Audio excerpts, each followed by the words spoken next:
आज हामीले आजको विषय छ र सबै साथीहरूलाई नमस्कारका साथै स्वागत गर्न चाहन्छु। आजको विषय छ सरकारले ल्याएको भूमि बैंक कति सान्दर्भिक र कसको एजेन्डा। यो विषयमा केन्द्रित रहेर हामी आजको छलफल गर्छौं र यो एकदमै अनौपचारिक छलफल हो र यसमा एकदमै सम्बोधन गर्ने अथवा चाहिँ समय गर्ने भन्दा पनि हामीसँग जम्मा 1.5 घण्टा हामीले यसको लागि योजना गरेका छौं र 1.5 घण्टामा यो कार्यक्रम हामी सिद्ध्याउने छौं। र पहिला हामी दुईजना वक्ता साथीहरूलाई निमन्त्रणा गरेका छौं। त्यसमा हाम्रो जनक सर भूमि सुधार व्यवस्था, भूमि व्यवस्था, सहकारी तथा गरिबी निर्माण मन्त्रालयको सहसचिव हुनुहुन्छ र त्यसपछि राजनीतिक विश्लेषक हरि रोकाले आफ्नो प्रस्तुति गर्नुहुनेछ। त्यसपछि हामी आधा घण्टा हामी खुला छलफलमा अरू साथीहरूलाई समय दिनेछौँ र अन्तिममा हाम्रो केही वक्ताहरू हुनुहुन्छ र प्रस्तोताहरूले पनि आफ्नो विचारहरू राख्न सक्नुहुनेछ। र त्यस सन्दर्भमा म अलिकता यसको कुनै पनि कार्यक्रम ल्याउँदाखेरि त्यसको सैद्धान्तिक पक्षहरू हुन्छ। त्यो सैद्धान्तिक पक्षका बारेमा र यसको सन्दर्भको बारेमा म छोटोमा 2 मिनेटमा आफ्नो कुराहरू राख्न चाहन्छु। सुरुमा पहिलो, यो भूमि बैंक धेरैले नवउदारवादी अथवा बजारमा आधारित मोडेल हो भनेर सुरुदेखि भन्दै आएको छ। त्यसमा मलाई के सम्झना आयो भन्दाखेरि जोन विलियमसनले जुन अमेरिकन अर्थशास्त्री हुन्, उनले सन् 1989 मा नव उदारवादी अवधारणा कार्यान्वयनका लागि 10 बुँदा प्रस्तुत गरेका थिए र त्यो 10 बुँदामा 2टा बुँदा चाहिँ योसँग एकदमै महत्त्वपूर्ण छ। त्यो पहिलो 10 बुँदा मध्ये पहिलो चाहिँ सम्पत्ति माथिको अधिकार र संरक्षण, जुन निजी सम्पत्तिलाई संरक्षण गरिदिने, धनीहरूको सम्पत्तिलाई संरक्षण गरिदिने यसको एउटा मूल बुँदा हो भने अर्को सार्वजनिकलाई चाहिँ निजीकरण गर्ने र त्यसको निजी भएपछि संरक्षण गरिदिने। यो मुख्य बुँदाहरू चाहिँ त्यो भित्र भनौँ 10 वटा बुँदा मध्ये यो 2टा बुँदा मैले यहाँ राखेँ। र नेपालको सन्दर्भमा सन् 2003 मा विश्व बैंकले भूमिका सवालमा हल्ला आयो है, कताबाट हल्ला आयो? सन् 2003 मा विश्व बैंकले भूमिका सवालमा एउटा नीति लिएर आयो। त्यो नीतिलाई ग्लोबल स्ट्राटेजीको रूपमा उसले सार्वजनिक गरेको थियो र त्यो नीतिको नाम हो land policy for growth and poverty reduction 2003। र त्यसले 2-3टा कुराहरू चाहिँ केन्द्रित गरेको छ। त्यो विश्व बैंकले लिएर आएको जुन भूमि नीति छ त्यसमा एउटा बजार केन्द्रित भूमि सुधारको मोडेल, जसलाई हामी विलिङ बायर विलिङ सेलर पनि भन्छौँ अथवा market negotiated land reform model पनि भन्छौँ। र त्यसको एउटा कम्पोनेन्ट चाहिँ ल्यान्ड बैंक हो र त्यो सन्दर्भमा नेपालमा पनि विश्व बैंकले यसलाई लागू गर्नको लागि 2 अर्ब उसको ऋण र 1 अर्ब नेपाल सरकारको ऋणमा 2004 मा नेपाल सरकारले त्यो अवधारणा प्रस्तुत गरेको थियो। तर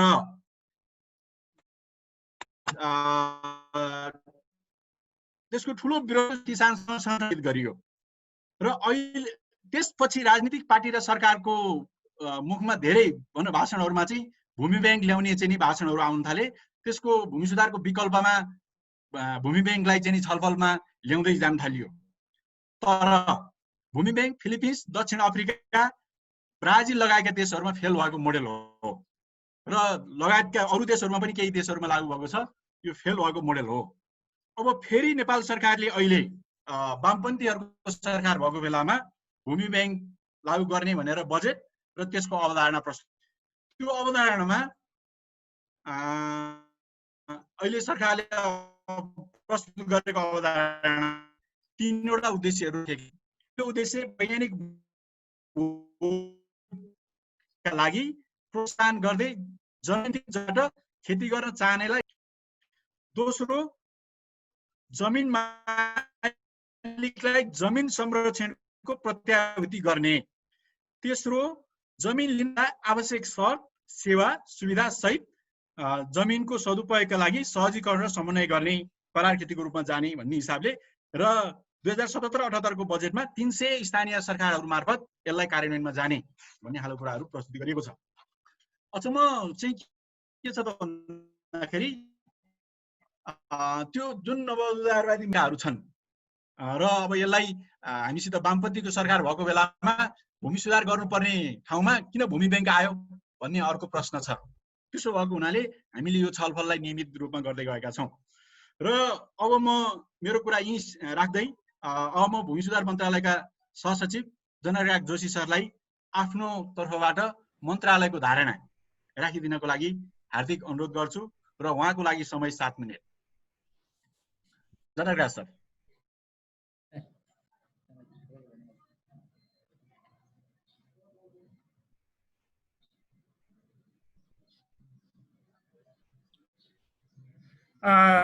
नमस्कार सबैलाई। सुनिन्छ हैन सबैले? मैले के अरु थप मिलाउनु पर्ने त्यस्तो छैन? छैन छैन। हजुर, स्क्रिनमा प्रेजेन्टेसन देखिया छ सर? छ, यहाँ चाहिँ देखिया छ। मेरोमा देखिएको छ। ए हजुर। अब पहिला मैले पुनः सबैलाई नमस्कार गरेँ। मसँग चाहिँ मेरो मित्र हुनुहुन्छ दिलानाथ दाहाल, उपसचिवज्यू, र उहाँ यसै विषयमा अहिले पीएचडी गरिरहनु भएको छ। उहाँ एक अध्येता पनि हुनुहुन्छ यसै विषयमा। हामी दुई भाइ छौँ अहिले यहाँ। र अहिले म भूमि सुधार मन्त्रालय अथवा भूमि व्यवस्था सहकारी तथा गरिबी निवारण मन्त्रालयको धारणा वा अहिलेसम्म हामीले यस विषयमा गरेका क्रियाकलाप र यस विषयमा भएका विभिन्न गतिविधिहरूको बारेमा यहाँहरू समक्ष केही कुराहरू राख्ने अनुमति चाहन्छु। हालांकि ती विषयहरू अब नितान्त अघि जुन जगत सरले भन्नुभयो त्यो विषयमा अब त्यो राजनीतिक विचारधारा अथवा त्योसित सम्बद्ध नभई हामीले तयार गरेको विवरणहरू अहिलेसम्म भएका कामहरू र हाम्रा क्रियाकलापहरूको एउटा प्रस्तुतिको रूपमा बुझिदिनु होला भन्ने म यहाँहरूसँग त्यो अनुरोध पनि गर्न चाहन्छु। र मुख्यतया आज हामीले चाहिँ अहिलेसम्म हाम्रा बहसका मुद्दाहरू के आएका छन्, किन हामीले भूमि ब्याङ्कको सुरुवात गर्न पर्यो, यसको कार्यक्षेत्र, यसका लाभग्राही को हुन्, योसित सम्बन्धित नीतिगत कानुनी व्यवस्थाहरू के भएका छन् र यसको सञ्चालनको अवधारणा के छ भन्ने विषयमा छोटकरीमा राख्ने अनुमति चाहन्छु। हालांकि जगत सरले भने जस्तो ठ्याक्कै 7.5 मिनेटमै नसकिएला, अलिकति बढी समय मैले माग्न सक्छु होला। मुख्य मुद्दाहरू यदि भन्ने हो भने अहिले कृषियोग्य जग्गाको सङ्कुचन भइरहेको छ। हाम्रो जुन खेतीयोग्य जग्गा छ, नम्बरी जग्गा छ, त्यही पनि हामीले विभिन्न किसिमले अब त्यसको घरेडीकरण अथवा गैर कृषि उपयोग, त्यसमा बढी जग्गाहरू हाम्रो खर्च हुँदै गइरहेको छ र कृषि क्षेत्र घट्दै गइरहेको अवस्था छ। दोस्रो चाहिँ कृषि भूमि जति छ जहाँ त्यसलाई कृषिकै रूपमा उपयोग गरिएको छ त्यसमा पनि आंशिक उपयोग मात्रै भइरहेको छ। एक बाली कृषि लगाइन्छ, अर्को बाली चाहिँ त्यो खाली छोडिन्छ, जसबाट उत्पादन ह्रास भइरहेको अवस्था छ। तेस्रो चाहिँ कृषियोग्य भूमि जुन छ त्यो उपयोगविहीन छ। अब कुनै ठाउँमा कृषि भूमि उपयोगमै ल्याइएको छैन, त्यो बाँझो रहेको छ र यसै कारणले पनि विभिन्न सरकारी सार्वजनिक तथा अरू जग्गाहरूको अतिक्रमण बढ्दै गएको छ। सम्भवतः अब हामीले चाहिँ यसको संरक्षण चाहिँ हामीले उपयोगको मार्फत संरक्षण अर्थात् प्रोटेक्सन थ्रु युटिलाइजेसनको कन्सेप्टमा हामी जानुपर्छ जस्तो लाग्छ। त्यस्तै जग्गा हुने व्यक्ति काम गर्न नसक्ने अवस्थामा र काम गर्न सक्ने व्यक्तिसँग जग्गा नभएको अवस्था छ। सरकारी सार्वजनिक जग्गाहरू जस्तो नदी किनारको नदी उकास लगायत यस्ता यी विषयहरू चाहिँ हामीले उपयोग गर्न सकेका छैनौँ, संरक्षण गर्न सकेका छैनौँ।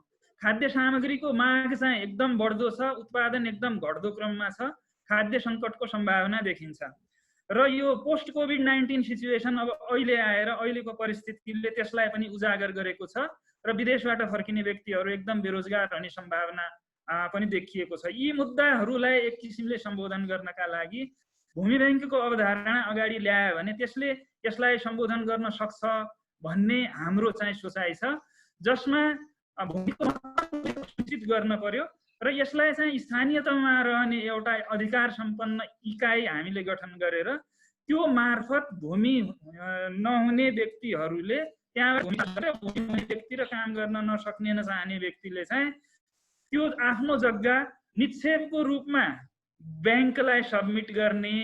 हालांकि त्यो सबमिट गर्दा चाहिँ स्वामित्व नै हस्तान्तरण गर्ने किसिमले होइन, आफ्नो जग्गाको उपयोगको राइट चाहिँ हस्तान्तरण गर्ने, त्यो राइट ब्याङ्कले चाहिँ निश्चित उपयोगकर्ताहरूलाई चाहिँ उपलब्ध गराएर त्यसरी जग्गाको अप्टिमम युटिलाइजेसन सुरु गर्ने र यो चाहिँ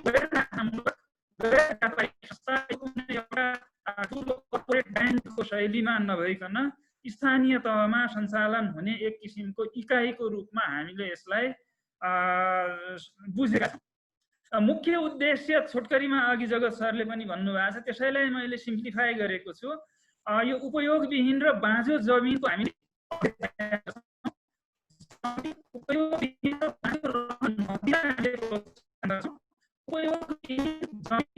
त्यो प्रयोग गर्न चाहने व्यक्तिलाई हामीले उपलब्ध गराउँछौँ। युवा जनशक्तिलाई हामीले कृषिमा आकर्षित गर्छौँ र उनीहरूको रोजगार सुनिश्चित गर्छौँ। यसबाट कृषि उत्पादनमा वृद्धि र खाद्य सुरक्षामा योगदान पुग्छ भन्ने हामीले विश्वास गर्छौँ र जमिन हुने र जमिन लिन चाहने व्यक्तिहरूको बीच मध्यस्थता तथा सहजीकरण गरेर यसलाई चाहिँ हामीले फेसिलिटेसन गरी अगाडि बढ्छौँ भन्ने हामीले सोचेका छौँ। अब विगतको प्रसङ्गको बारेमा जगत सरले अघि कुरा उठाउनु भएको थियो।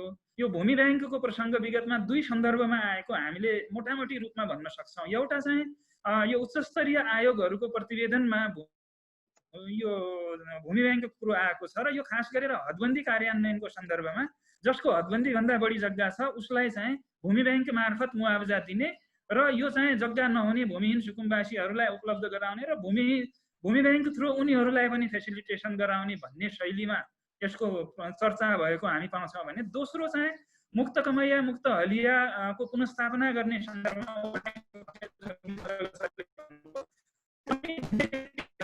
बेच्न चाहने व्यक्तिहरूबाट जमिन नहुने र जमिनमा खेती गर्न चाहने किसानहरूलाई सुलभ मूल्यमा अब त्यो सुलभ रेटमा दर रेटमा ऋण उपलब्ध गराए त्यो जग्गा बेच्ने बिक्री गर्ने मोडलको रूपमा आएको थियो। यसको चाहिँ अलिकति विरोध पनि भएको थियो र यो त्यति सफल हुन सकेको थिएन।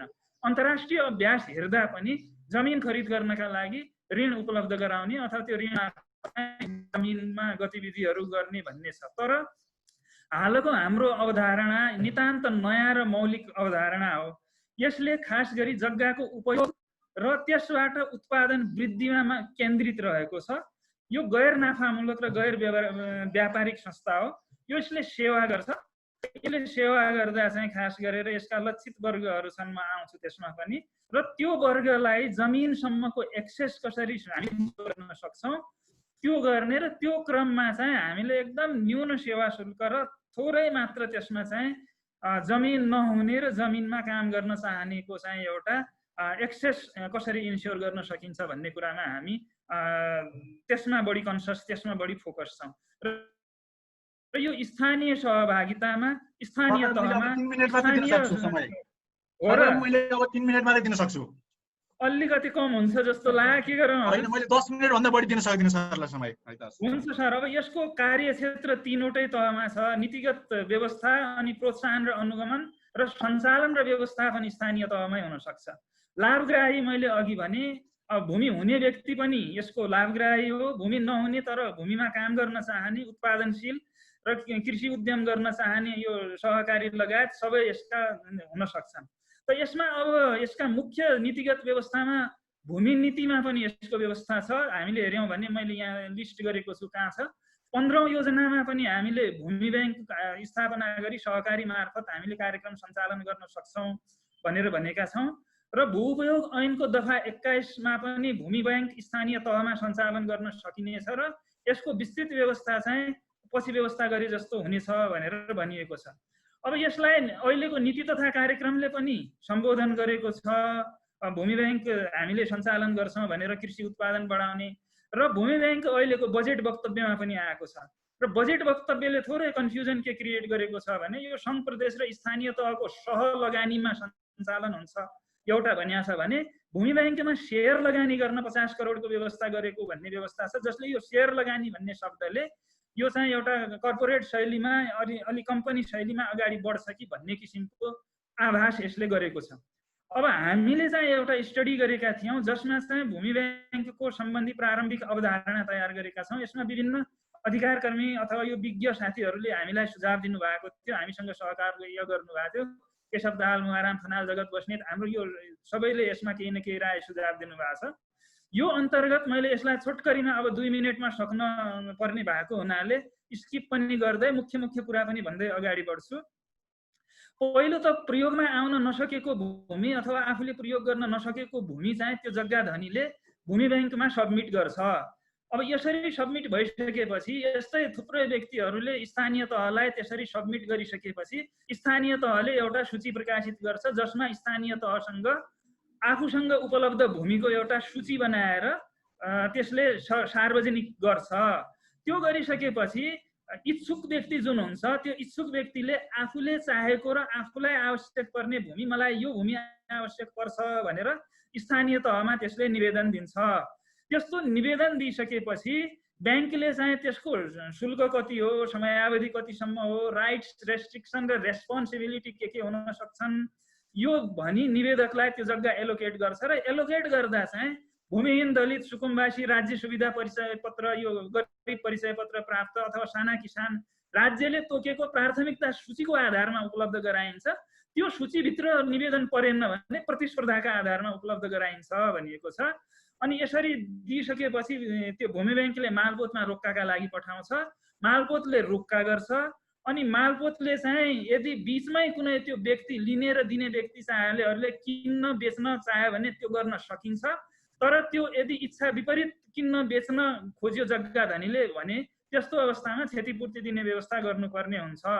त्यसको साथसाथै यदि त्यो बैंकले जग्गा धनीलाई जुन शुल्क तोक्छ त्यो चाहिँ स्थानीय तहले आपसी छलफल र सहकार्यको आधारमा तोक्छ र त्यसरी उपयोगकर्ताले चाहिँ भूउपयोग परिवर्तन गर्न पाइन्न। जुन भूउपयोगको जग्गा हो त्यसै उपयोग अनुसार उसले त्यो जग्गा उपयोग गर्नुपर्ने हुन्छ। तर अब स्थानीय तहले चाह्यो भने यदि त्यो सहकारी मार्फत पनि त्यसलाई युटिलाइजेसनमा ल्याउन सक्छ, तर नीतिगत रेस्पोन्सिबिलिटी स्थानीय तहले नै लिनुपर्छ।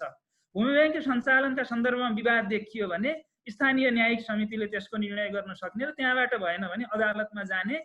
अनि आफ्नो स्थानीय तहभित्र चाहिँ सञ्चालन गर्नका लागि व्यवस्थापन गर्नका लागि थप ऐन नियम कानुन कार्यविधि स्थानीय तहले बनाउन सक्छ र प्रदेशले चाहिँ यसलाई अनुगमन गर्न सक्छ, फेसिलिटेट गर्न सक्छ, प्रोत्साहन गर्न सक्छ, त्यसमा अनुदान दिन सक्छ, लगानी गर्न सक्छ।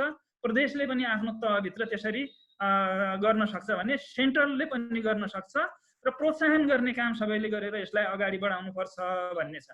त्यसैले समग्रमा मैले सिद्ध्याएँ यो नितान्त नयाँ र मौलिक अवधारणा हो। यसमा जग्गाको उपयोग र उत्पादनमा केन्द्रित छ।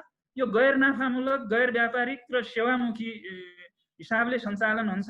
स्थानीय तहबाटै स्थानीय सहभागितामा सञ्चालन हुन्छ र जग्गा धनी, साना किसान र सरकार तीनवटै पक्ष यसबाट लाभान्वित हुन्छन्। तीनै पक्षको यसबाट बेनिफिट हुन सक्छ भन्ने हामीले यसमा त्यो सोच राखेका छौँ र मैले यतिमै यो आफ्नो कुरा टुङ्ग्याएँ। पछि सरकारको तर्फबाट यसमा सोचिएका कुराहरूका सन्दर्भमा केही थप प्रश्न पार्नुपर्ने भएमा म यहाँहरूसँगै हुनेछु र त्यसमा थप कुरा राख्नेछु। अहिलेलाई बिदा पाऊँ। धन्यवाद, नमस्कार। जनक सरलाई धेरै धेरै धन्यवाद समग्र प्रस्तुतिको लागि। सरी मैले अलिकति समयको लागि चाहिँ प्रेस गरेँ। मेरो एउटा मात्रै जनक सरलाई प्रश्न छ। अहिले किसानहरूले जग्गा किन्न सक्दैनन्। अब धनीहरूको जग्गा चाहिँ खेतीयोग्य जमिन संरक्षण गर्दै राख्दैपछि त किसानहरूले त कहिले पनि जमिनको स्वामित्व नपाउने भए, खालि करार खेतीमा चाहिँ उनीहरूको जीवन बित्ने भयो। त्यसो भएको हुनाले यसमा मन्त्रालयको सोचाइ के हो भन्ने एउटा चाहिँ समग्र हिसाबले र अहिले बजारमा के हल्ला छ त भन्दाखेरि यो चाहिँ भूमि सुधारको एजेन्डालाई चाहिँ ओझेलमा पार्नको लागि भूमि बैंक ल्याइएको हो भन्ने पनि हल्ला छ। यसमा हजुरले चाहिँ अलिकति पछि आफ्नो कुरा राख्दाखेरि राखिदिनु होला। अब म अरू समय नलिकन राजनीतिक विश्लेषक हरि रोक्कालाई समय दिन चाहन्छु। उहाँलाई 10 मिनटको समय। धन्यवाद छ। सुनिन्छ कुरो? सुनिया छ। कायदा सुनिया छ।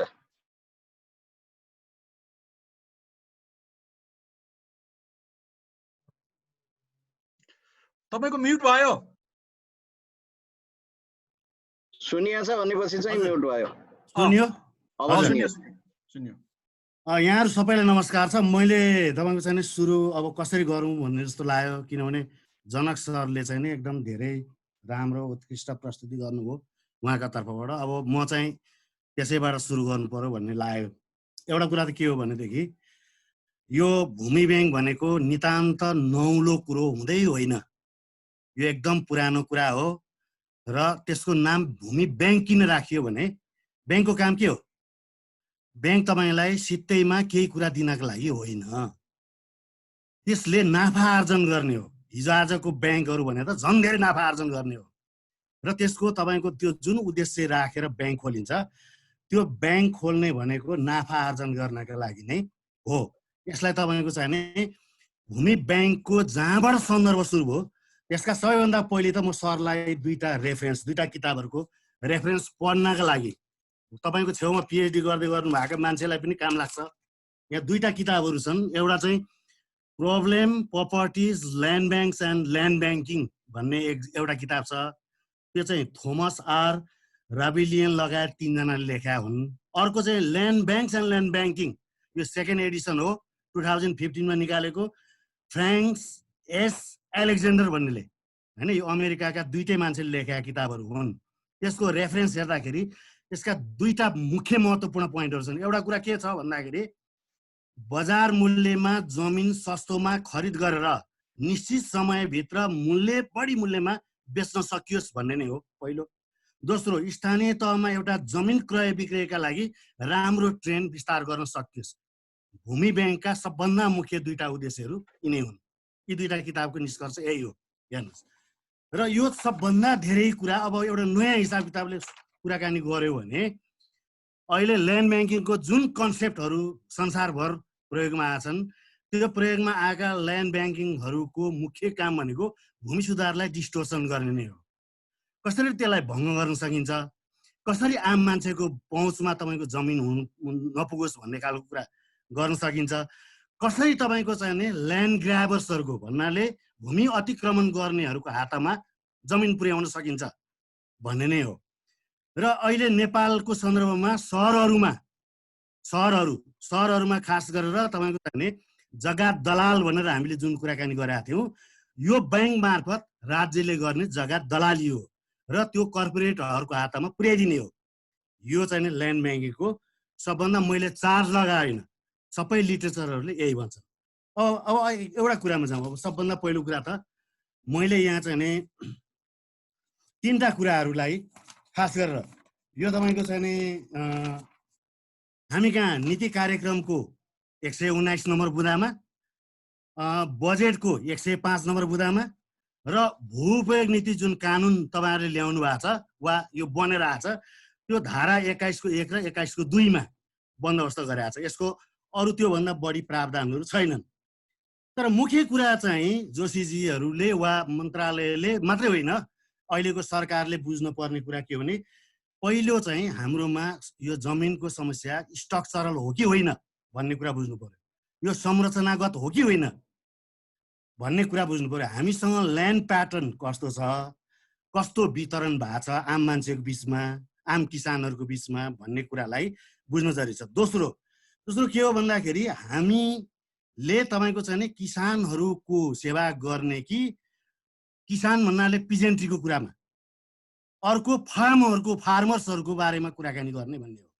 नेपालमा फार्मर्सहरू पनि दुब्लै छन्। जस्तै कि अहिले तपाईँको चाहिँ गोलबेडा खेती गर्ने, अन्डा खेती गर्ने वा तपाईँको पोल्ट्री फार्म गर्ने, कुखुरा बाख्रा फार्म गर्नेहरूको हालतै छ। उनीहरू पनि यहाँ तपाईँको वरपर सेटेलाइट सहरहरूमा काम गरिराखेका छन्। उनीहरूका दुःखहरू आफ्नै छन्, त्यो बेग्लै कुरा हो। तर हामीले आम रूपमा तपाईँको चाहिँ पिजेन्ट्रीको कुरा गरे हो। त्यो पिजेन्ट्री किन बसेर हिँडिरहेको छ, किन गाउँ छोडेर हिँड्यो, पहिलो कुरा होइन, किन माइग्रेसन बढ्यो, यो कुरालाई तपाईँहरूले चाहिँ हेर्नु पर्यो। यो चाहिँ स्ट्रक्चरल प्रब्लम हो।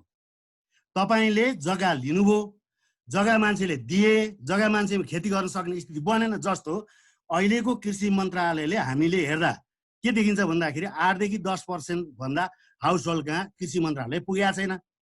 अनि त्यसपछि उसले दिने सहुलियत ऋणका कुरा वा उसले दिने मल बिउको सहुलियतको कुरा वा अरू सबै सहुलियतहरू ती सामान्य किसानहरूको हातमा पुग्दैन, फार्मर्सहरू कहाँ पुग्छ। अनि ठुलो ल्यान्ड होल्डिङ्स गर्नेहरू कहाँ पुग्छ र उनले गर्ने तपाईँको चाहिँ बिजनेस, फार्म बिजनेसमा पुग्छ, न अरूमा पुग्दैन। त्यसले गर्दाखेरि यसलाई तपाईँको चाहिँ कसरी व्यवस्थित गर्ने भन्ने बारेमा गम्भीरतापूर्वक सोच्न जरुरी छ। किन मैयानी फेल भयो, मैयानी हक हैन। त्यो तपाईँको चाहिँ नि 21 सालको भूमि सुधारले 21 देखि 24 सम्म भएको भूमि सुधारले गरेको तपाईँको चाहिँ ल्यान्ड प्रोभिजनको खास गरेर मैयानी हकको किन फेल अहिलेसम्म किन त्यो हुन सकेन भन्ने बारेमा तपाईँको चाहिँ नि सबभन्दा पहिला सोच्नु जरुरी छ। दोस्रो अर्को कुरा तपाईँको ऱ्यान्ड सेकिङको कुरा। हामीले ऱ्यान्ड सेकिङ गर्ने कि तपाईँको चाहिँ आम मान्छेको पहुँच पुर्याउने भन्ने खालको कुरा यो सैद्धान्तिक कुरा हो। सहरहरूसँग मेरो केही लिनु दिनु छैन।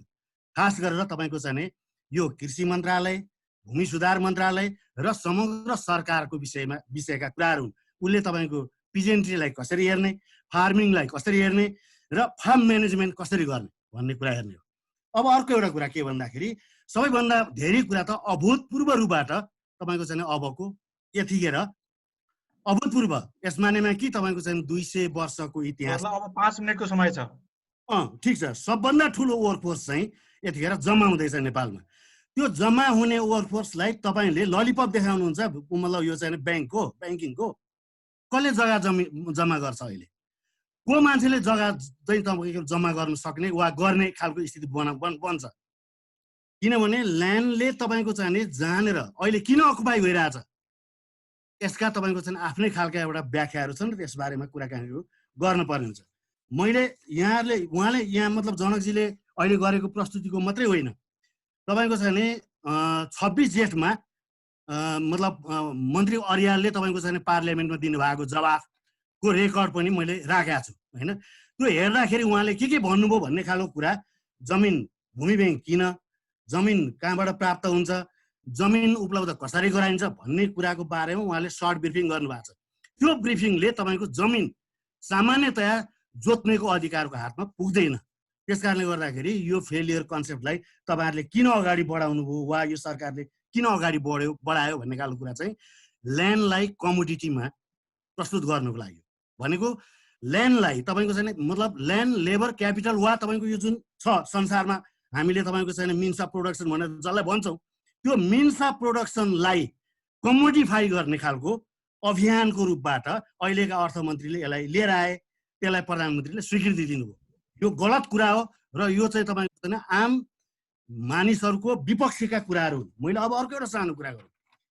तपाईँको चाहिँ नि मतलब खास गरेर यो तपाईँको चाहिँ ल्यान्ड ब्याङ्किङकै कुराकानी गर्दाखेरि त्यसको त्यो डेभलपमेन्ट मतलब यो चाहिँ एग्रिकल्चर डेभलपमेन्टको लागि त्यो कति हो र कति होइन भन्ने बारेमा धेरै कुराहरू छन्। खास गरेर सहरमा फालिएका जमिनहरूलाई व्यवस्थित गर्ने वा तपाईँको चाहिँ मतलब यो रुइन सिटी जस्तो मृत सहरहरू जुन छन् ती मृत सहरहरू जस्तो डेट्रोइट जस्तो सहर जो मृत भयो, त्यो मृत भएका सहरहरूमा तपाईँ जस्तो पहिले चाहिँ 70 लाख जनसङ्ख्या भएको ठाउँमा अहिले 7 लाखमा झऱ्यो।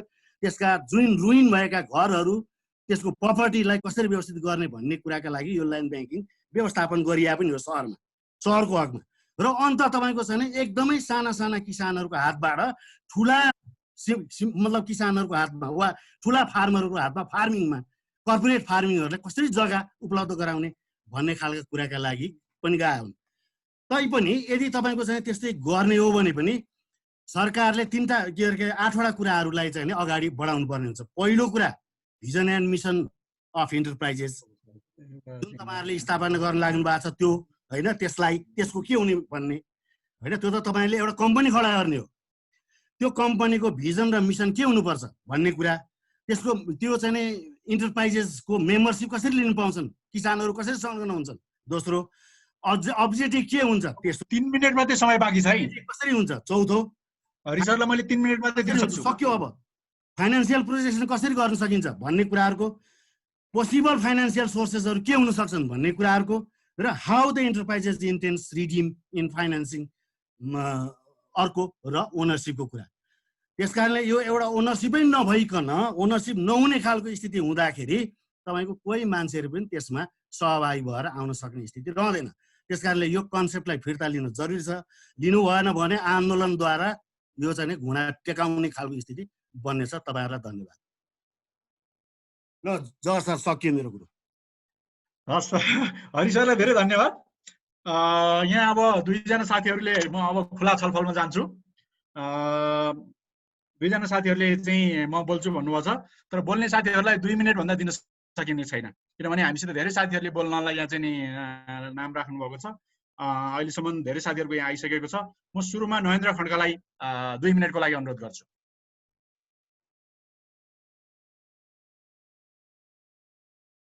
नरेन्द्रजी,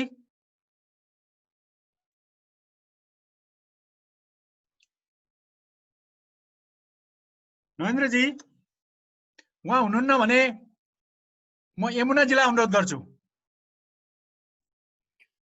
नमस्कार सबैजनालाई, थ्याङ्क यू हरिरोका सर, जनक सर।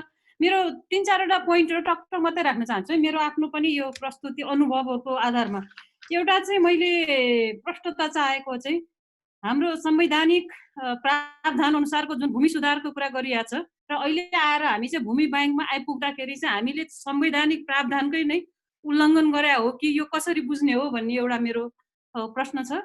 दोस्रो चाहिँ यो अन्तर्राष्ट्रिय अनुभवहरूमा अघि जगतजीले पनि छुनुभयो, यो धेरै ठाउँमा चाहिँ यो सार्वजनिक जमिनहरू चाहिँ बिस्तारै, किनभने अहिले पनि हामीले नदिउका सार्वजनिक र अनि इच्छुक धनीहरूको भनेको छ, त्यसैले गर्दा सार्वजनिक जमिनहरूमा चाहिँ खास गरिकन हाम्रो आफ्नो अनुसन्धानहरूको लागि अन्य कामको लागि पनि चाहिने र यो भूमि सुधारको लागि पनि चाहिने जमिनहरूमा यो पहुँचको कुरा चाहिँ श्रिङ्किङ हुने भन्ने कुरा भयो।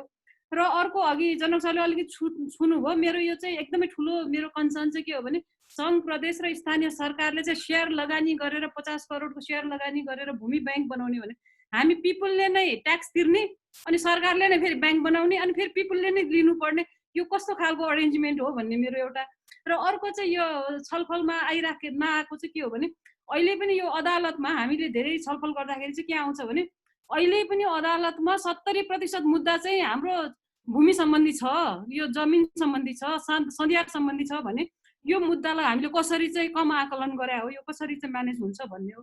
र अर्को चाहिँ यो स्थानीय सरकारको क्षमता हामीले कसरी हेरेका छौँ, यो गर्न सक्ने छ। अहिलेको न्यायिक समिति जुन छ त्यसले एउटा घर व्यवहारको झगडा मिलाउन सकिराखेको अवस्था छैन, यो यस्तो ठुलो मुद्दा कसरी उसले मिलाउन सक्छ, त्यो एउटा अर्को पाटो छ। र अन्त्यमा चाहिँ मेरो कन्सर्न चाहिँ यो भन्दा बाहेक अर्को विकल्प किन हेरिएन, किनभनेदेखि सबै साना किसानहरू छन्, साना होल्डरहरू छन्। अहिले हामीसँग चाहिँ 10% जति महिलाहरूको मात्रै भूमि कृषियोग्य भूमिमा जमिनमा चाहिँ एक्सेस छ र हामीले भनिरहेको छौँ प्रपर्टी माथिको एक्सेस नहुँदाखेरि जेन्डर बेस्ड भायोलेन्स बढिरहेछ, इकोनोमिक सिक्युरिटी भएन भनिरहेछ। भनेपछि यो खालको कन्सेप्टमा गएपछि चाहिँ यो महिलाहरू चाहिँ कम्प्लिटली विस्थापित हुन्छन् भन्ने चाहिँ मेरो भनाइ। हस्, थ्याङ्क यू। यमुनाजीलाई धेरै धेरै धन्यवाद, एकदम क्रिटिकल पोइन्ट र क्रिएटिभ पोइन्ट पनि राखिदिनु भएको छ। अब म यसपछि नरेन्द्र खड्कालाई अनुरोध गर्छु, समय 2 मिनट। धन्यवाद सबै हरि सरलाई, हाम्रो जोशी सरलाई धेरै धेरै धन्यवाद छ। जोशी सर प्रवक्ता हुनुहुन्छ, खुसी लागेको छ, तर यस्तो एजेन्डाहरू बोल्न पर्ने अवस्था छ।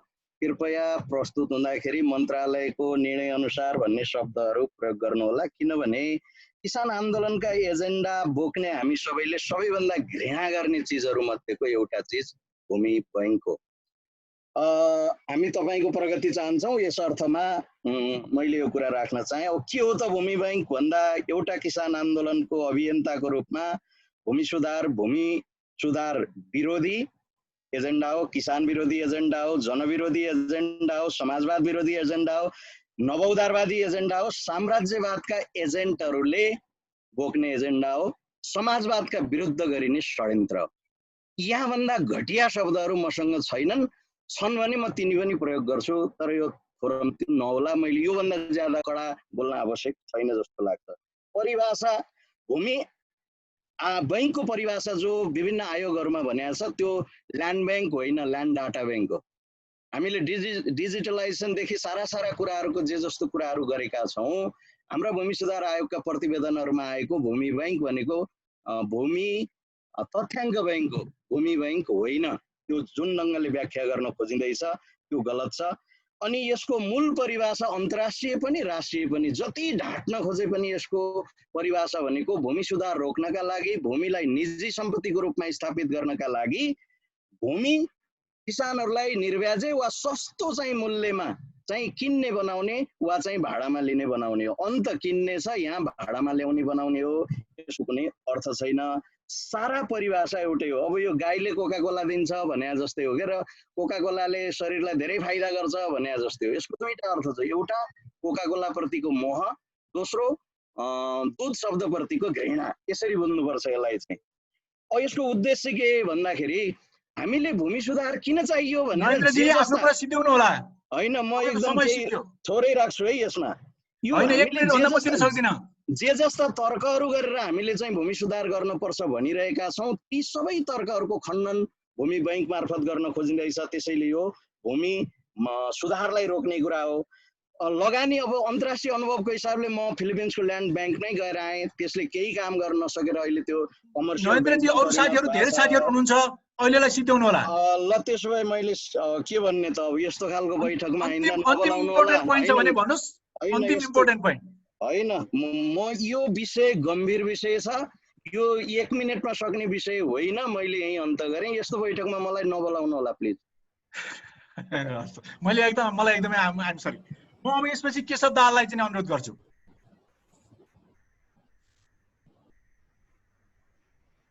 केशव दाहाल। हजुर, सबैलाई नमस्कार।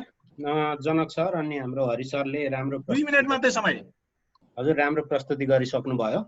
अब यो भूमिबाट अधिकारबाट चाहिँ धेरै अब नागरिकहरूलाई वञ्चित गर्ने गरी अब संस्थागत रूपमै भूमि बैंक को नामले चाहिँ फेरि अर्को गर्नु चाहिँ त्यति सान्दर्भिक देखिएन। तर हाम्रो अनुभवमा हामीले चाहिँ प्रदेश नम्बर 5 को यो दाङतिर एउटा संस्था मार्फत हामीले चाहिँ काम गरिरहेका छौँ। ठेक्का खेती, ठेक्कामा साना किसानहरूले ठेक्कामा चाहिँ गरिरहनु भएको छ। र त्यो अहिले यसो प्रस्तुति सुन्दाखेरि, ल्यान्ड ब्याङ्कको पनि सुन्दाखेरि त्यो ठेक्का भन्दा धेरै फरक चाहिँ मैले देखिनँ। मेरो व्यक्तिगत रूपमा चाहिँ के भने 50औं 60औं वर्षदेखि चाहिँ भूमि अधिकारबाट मान्छेलाई वञ्चित गर्ने आन्दोलनै मात्रै गरिरहँदाखेरि पनि धेरै पुस्ता चाहिँ त्यो भूमि भन्दा भन्दै मरेर जाने स्थिति आयो। त्यसका ठाउँमा चाहिँ ठेक्काबाट पनि यो करार खेतीबाट पनि आम्दानी गरेर कमसेकम जीविकोपार्जन गरिरहेका छन्। त्यसकारण यो ठेक्का खेती नै प्रदेश 5 ले बहुत राम्रो कार्यक्रम ल्याएको छ। त्यसबाट धेरैजना चाहिँ फाइदा पनि लिनुभएको छ। त्यो ठेक्का गरिसकेपछि चाहिँ यो भूमि भनिसकेपछि बढी संस्थागत भएर यसले चाहिँ भूमि अधिकारबाट धेरै मान्छेलाई वञ्चित गर्ने, टाढा लाने, अझ ढिलो गराउने जस्तो चाहिँ लाग्यो। त्यसकारण यो ठेक्का खेती जुन गरिरहेको छ त्यसको पनि राम्रो स्टडी गरेर, अरू हामीले पनि गरेका छौँ, त्यसका पनि स्टडीहरू छन्, अनुभवहरू छन्, त्यसैबाट गर्दा चाहिँ बढी राम्रो हुन्छ कि जस्तो लाग्यो मलाई। हुन्छ, धन्यवाद। हस्, धन्यवाद केशवजीलाई, धेरै धन्यवाद। अब म रमेश सुनामजीलाई अनुरोध गर्छु।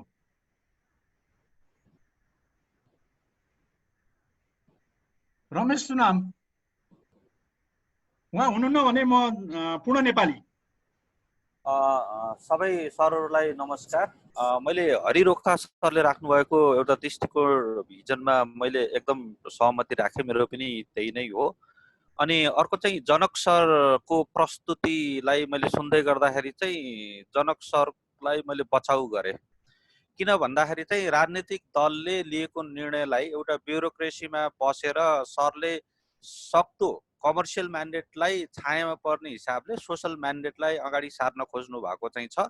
मलाई ब्युरोक्रेसीमा ठुलो विश्वास चाहिँ छ। किन भन्दाखेरि तपाईँको आजसम्म राजनीतिक आन्दोलनले प्राप्त गरेको उपलब्धिलाई धानेको हो भने संविधान सभामा देखि लिएर तपाईँको संविधान जारी भएपछि कानुन बनाउने सन्दर्भमा चाहिँ पोलिटिकल पार्टीले आफ्नो स्टेक छोडेकै हो। अहिले ब्युरोक्रेसीले नै सबै धानेको हुँदाखेरि चाहिँ जनक सरहरू इमान्दार एउटा नागरिकको हिसाबले चाहिँ जुन रक्षा गर्न खोज्दै हुनुहुन्छ चाहिँ उहाँप्रति मेरो कुनै पनि गुनासो चाहिँ छैन। तर मलाई यति मात्रै हो कि मन्त्रीको स्तरीय निर्णयबाट भएका पोलिटिकल डिसिजन्सहरूलाई हामीले काउन्टर कहाँनिर गर्ने भन्ने कुरा चाहिँ आजको त्यो प्रश्न चाहिँ हो। त्यसले गर्दाखेरि चाहिँ राजनीतिक दलमा आबद्ध राजनीतिक नेताहरू, मैले उच्च स्तरको मैले पूर्ण सुवेदीदेखि लिएर तपाईँको किसान सङ्गठनमा चाहिँ लाग्नुभएका जुन व्यक्तित्वहरूमा मेरो ठुलो प्रश्न चाहिँ हो, तपाईँहरू त्यत्रो ठुलो क्रान्ति गरेर चाहिँ आउनुभयो र आज पनि तपाईँहरूले चाहिँ मन्त्री स्तरको चाहिँ पोलिटिकल डिसिजनलाई तपाईँहरूले काउन्टर गर्न सक्नुहुन्न भने पनि यस्तो सार्वजनिक मिटिङमा पनि तपाईँहरू किन आउनुहुन्छ? तपाईँहरूलाई सानोतिनो उपलब्धि र आफ्नो क्यारियरमा मात्रै तपाईँहरूको चाहिँ बढी माया चाहिँ छ भने चाहिँ तपाईँहरू चाहिँ पब्लिक चाहिँ तपाईँको पोलिटिक्स पनि गर्न छोड्नुहोस् र त्यसपछि गएर चाहिँ तपाईँहरूले चाहिँ यस्तो सार्वजनिक मिटिङमा पनि नआउनु। यसरी चाहिँ तपाईँको चाहिँ मुख देखाउनुको कुनै पनि अर्थ चाहिँ छैन। मेरो तपाईँहरूप्रति चाहिँ एकदमै ठुलो आपत्ति। मेरो दोस्रो आपत्ति भनेको चाहिँ दलसित आबद्ध भएका विज्ञहरू जसले तपाईँहरूले नियुक्ति लिएर बस्नु भएको चाहिँ छ, तपाईँले दललाई त्यसपछि गएर आफ्नो मन्त्रीलाई चाहिँ तपाईँहरूले चाहिँ तपाईँहरूको सल्लाह दिँदाखेरि चाहिँ त्यहाँ गएर चाहिँ तपाईँहरू चाकडी मात्रै गर्नुहुन्छ कि चाप्लुसी मात्रै गर्नुहुन्छ कि तपाईँहरूले सही रूपमा चाहिँ तपाईँहरूले सल्लाह दिनुहुन्छ? मेरो दोस्रो आपत्ति चाहिँ त्यहाँनिर चाहिँ हो। अनि तेस्रो आपत्ति भनेको चाहिँ भूमि अधिकार आन्दोलनमा रहेको अहिलेसम्म भएको उपलब्धिलाई तपाईँहरूले चाहिँ ठुलो चाहिँ तपाईँको किडन्याप गर्दै हुनुहुन्छ, त्यसको हत्या गर्दै हुनुहुन्छ। भूमि अधिकार आन्दोलन पनि यसमा किन चुप लागेर बस्नु भएको चाहिँ छ? मेरो तीनैजनालाई हाम्रो हरि रोका सरले सैद्धान्तिक रूपमा, नरेन्द्र खड्काले चाहिँ विभिन्न तरिकाले जुन एक किसिमको प्रहार गर्नुभएको चाहिँ छ, त्यो तर्फ एकीकृत नहुने हो भने हामी चाहिँ तपाईँको भूमि ब्याङ्कले हामीलाई खान्छ। त्यसले गर्दा चाहिँ यो केन्द्र र प्रदेशले भूमि ब्याङ्कको सन्दर्भमा हात नहाले पनि हुन्छ। हाम्रो स्थानीय निकाय र स्थानीय सरकारले तपाईँहरूले सोचेको भन्दा तपाईँको समय सिद्धियो, तपाईँहरूले सोचेको भन्दा राम्रो भूमि ब्याङ्कको चाहिँ उहाँहरूले चाहिँ अभ्यास गर्दै हुनुहुन्छ। कोभिड-19 को सिचुएसनको फुड इन्सेक्युरिटी र हङ्गरलाई उहाँले पर्याप्त रूपमा एड्रेस गर्नुहुन्छ। तपाईँको कानुनी जटिलताले सिद्धो विदिन अ सेकेन्ड तपाईँहरूको जुन विभिन्न किसिमको चाहिँ अवधारणा र जटिलता चाहिँ छ त्यसले उहाँहरूलाई झन् अलमलमा पार्छ। अलमलमा पारेपछि जुन अर्को चाहिँ कानुनी जटिलतातर्फ चाहिँ तपाईँहरू लान खोज्दै हुनुहुन्छ। तपाईँहरूले यतातर्फ केही पनि नगर्नु भन्छ। बाई प्र्याक्टिस सामुदायिक वन हाम्रो रानी वनको हिसाबले चाहिँ उहाँहरूले भूमि ब्याङ्कको अवधारणाको राम्रो अभ्यास गर्न चाहिँ सक्नुहुन्छ। उहाँहरू चाहिँ एकदमै सबै हिसाबले चाहिँ पर्याप्त रूपमा चाहिँ ज्ञान चाहिँ छ। हस्, धन्यवाद। हस्, धन्यवाद। मैले सकेँ सर। धन्यवाद पूर्णजीलाई, धेरै धन्यवाद। अब म किशनराज विशी सरलाई अनुरोध गर्छु। धन्यवाद सबैमा नमस्कार पनि। सर्वप्रथम त जुन ल्यान्ड ब्याङ्कको अवधारणा जनकजीले ल्याउनु भएको छ त्यसलाई उहाँले सकेसम्म प्रष्ट पार्ने कोसिस गर्नुभएको छ, उहाँलाई धन्यवाद। तर केही विषयहरू अलि चाहिँ क्ल्यारिटी आउनुपर्ने अवस्थाहरू छन्। मलाई के लाग्छ भने ल्यान्ड ब्याङ्क कृषि जग्गाको लागि ल्यान्ड ब्याङ्कको कन्सेप्ट संसारभर कहीँ पनि सफल भएको छैन। जहाँ पनि ल्यान्ड डेभलपमेन्ट र ल्यान्डलाई चाहिँ कमोडिटीको रूपमा त्यसलाई व्यवस्थित गर्ने, त्यसलाई चाहिँ डेभलपमेन्ट गर्ने, हाउसिङहरू भोलि अर्बन प्लानिङलाई सपोर्ट गर्ने हिसाबले अगाडि बढेका जुन ब्याङ्किङ कन्सेप्टहरू तिनीहरू संसारमा सफल भएका छन्। किनभने प्रफिट मोटिभमा चल्नुपर्ने भएको हुनाले कृषि पेसा अहिलेको सन्दर्भमा सम्मानित पेसा छैन। त्यो कृषि पेसा सम्मानित नभएको कारणले जग्गाहरू बाँझो हुन गइरहेको छ, युवाहरू आकर्षण भएको अवस्था छैन। अहिले कोभिड-19ले फरक कन्सेप्ट ल्याएको छ र जग्गा धनीले ल्यान्ड ब्याङ्कमा पहिलो ल्यान्ड राख्छन् भन्ने मोटिभेसन फ्याक्टर के, हामी कसरी उनीहरूलाई प्रोत्साहन गर्छौँ पहिलो। दोस्रो, र भाडामा लिने किसानहरू जुन हामीले दुईटा, एउटा कम्पिटेटिभ बेसमा, एउटा चाहिँ सोसियली डिप्राइभ र के अरे स्थानीय के अरे सामाजिक उसबाट उत्पीडनमा परेका मान्छेहरूलाई समूहलाई अगाडि बढाउनको लागि भनेर बनेका छौँ हैन। उनीहरूले भाडामा लिइसकेपछि त्यसलाई सोही अनुसार उपयोग गर्छन् भन्ने ग्यारेन्टी त्यसमा चाहिँ अहिलेसम्मको अवस्था देखिँदैन। दोस्रो, किनभने स्थानीय सरकारको क्षमता कमजोर छ, जसले रेगुलेटिङ सिस्टम चाहिँ स्ट्रङली त्यसलाई चाहिँ मोनिटर गर्न सक्दैन, रेगुलेट गर्न सक्दैन। त्यसमा विवाद, यमुनाजीले भन्नुभयो जस्तो विवाद समाधानको केसहरू राम्रोसँग निरूपण हुन सक्दैन र कोर्ट केसेसहरू बढी हुन सक्छन्। यो अहिले हामीले जहाँ जो जसरी ल्यान्ड ग्राबिङ गरिरहेको छ त्यसलाई हामीले हटाउन सकेको अवस्था छैनौँ। फेरि यो स्थानीय के अरे जग्गा धनी र कृषकहरूको बिचमा अर्को विवादको सृजना गर्ने अहिले बटियाबाट भइरहेको अवस्था छ। जस्तै अघि एकजना साथीले भन्नुभयो कन्ट्र्याक्ट फार्मिङको अर्को अवधारणालाई मात्रै हामीले ल्यान्ड ब्याङ्किङबाट अवधारणा अगाडि बढाएको जस्तो मात्रै देखिन्छ। यो अवस्थामा चाहिँ कन्ट्र्याक्ट फार्मिङलाई मात्रै प्रोत्साहन गरे पुग्ने ठाउँमा हैन, हामीले ल्यान्ड ब्याङ्कको कन्सेप्ट ल्याएको छौँ र प्राप्त भएको जग्गा सुरक्षित रहने एस्योरेन्स देखिँदैन, रेगुलेटिङ सिस्टम कमजोर देखिन्छ। त्यो अवस्थामा विवादित अवस्थाहरू आउँछ र भाडामा लिने किसानहरूले पनि भोलि राम्रोसँग उत्पादन राम्रोसँग दिन सकेनन् भने त्यहाँबाट ल्यान्ड ब्याङ्किङलाई भने अनुसारको शुल्क तिर्न सक्दैनन्। त्यसकारण जहाँसम्म लाग्छ यो अवस्था सफल हुन सक्ने अवस्था देखिँदैन। सुन्नुभयो? आवाज सुनिएन? आवाज सुनियो? एकदम ठिक छ सर। ठिक छ सर, ठिक छ सर। ल मैले अहिले यतिकै रोकेँ। हस्।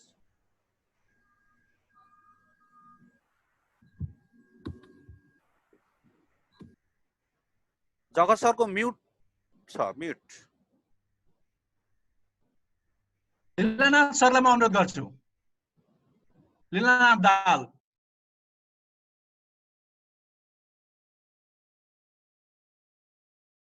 लीलानाथ दाहाल। जनक सर। हजुर, यस लीलाजी। सबै सर म्याडमलाई नमस्कार। मेरो चाहिँ जिज्ञासामूलक छ। अब म लर्निङ फेजमा छु। अघि पनि जनक सरले भनिसक्नुभयो। म एकदम मैले राखेको जिज्ञासालाई चाहिँ एउटा चाहिँ लेमेनको चाहिँ जिज्ञासाको रूपमा बुझिदिन हुन म अनुरोध गर्दछु। र म मेरो जिज्ञासा चाहिँ मैले जनक सरसँग राखिसकेँ। अब म हरि सरसँग मेरो जिज्ञासा चाहिँ राख्न चाहन्छु। जिज्ञासा एउटै हो। मैले अहिलेसम्म चाहिँ बुझेको कुरो या लर्निङ फेजमा बुझेको कुरो चाहिँ भूमि बजार अन्तर्गत दुईटा तरिकाबाट चाहिँ हामी यो ल्यान्डलाई चाहिँ युटिलाइज गर्न सक्छौँ भन्ने बुझेको थिएँ। एउटा भूमिको बिक्रीद्वारा, अर्को चाहिँ यो भूमि लगानको तरिका जुन अहिले हामीले कन्सेप्ट ल्याइरहेका छौँ, यो दुईटा तरिकाले जान सकिन्छ भन्ने बुझेका थिएँ। अब अहिले हरि सरको सुनाइ चाहिँ हरि सरलाई धन्यवाद। दुईटा किताबको नाम दिनुभएको छ, म यो अध्ययन गर्नेछु, पछि फेरि छलफलमा कुरो हुने नै छ। अब अहिले चाहिँ मेरो जिज्ञासा के हो भने, हामीले भूमिहीन सुकुम्बासीलाई पनि जग्गा उपलब्ध गराउने प्रयोजनमा मन्त्रालयको तर्फबाट आयोग गठन, उच्चस्तरीय आयोग गठन गरेर काम भइरहेको सन्दर्भमा भूमिहीन सुकुम्बासीलाई सम्बोधन नहुने कुरो मलाई लागेन। अब हामीले त्यसको एउटा पार्टको रूपमा जग्गा चाहिँ त्यत्तिकै अनुत्पादक रूपमा नरहोस्, उत्पादनशील रूपमा जाओस् भन्ने ढङ्गले चाहिँ यो कन्सेप्ट ल्याएको मैले बुझेँ। त्यसो हुँदा यी दुईटै कुरालाई हामीले सँगसँगै लान सक्दैनौँ र मेरो यति जिज्ञासा छ। सबैलाई धन्यवाद।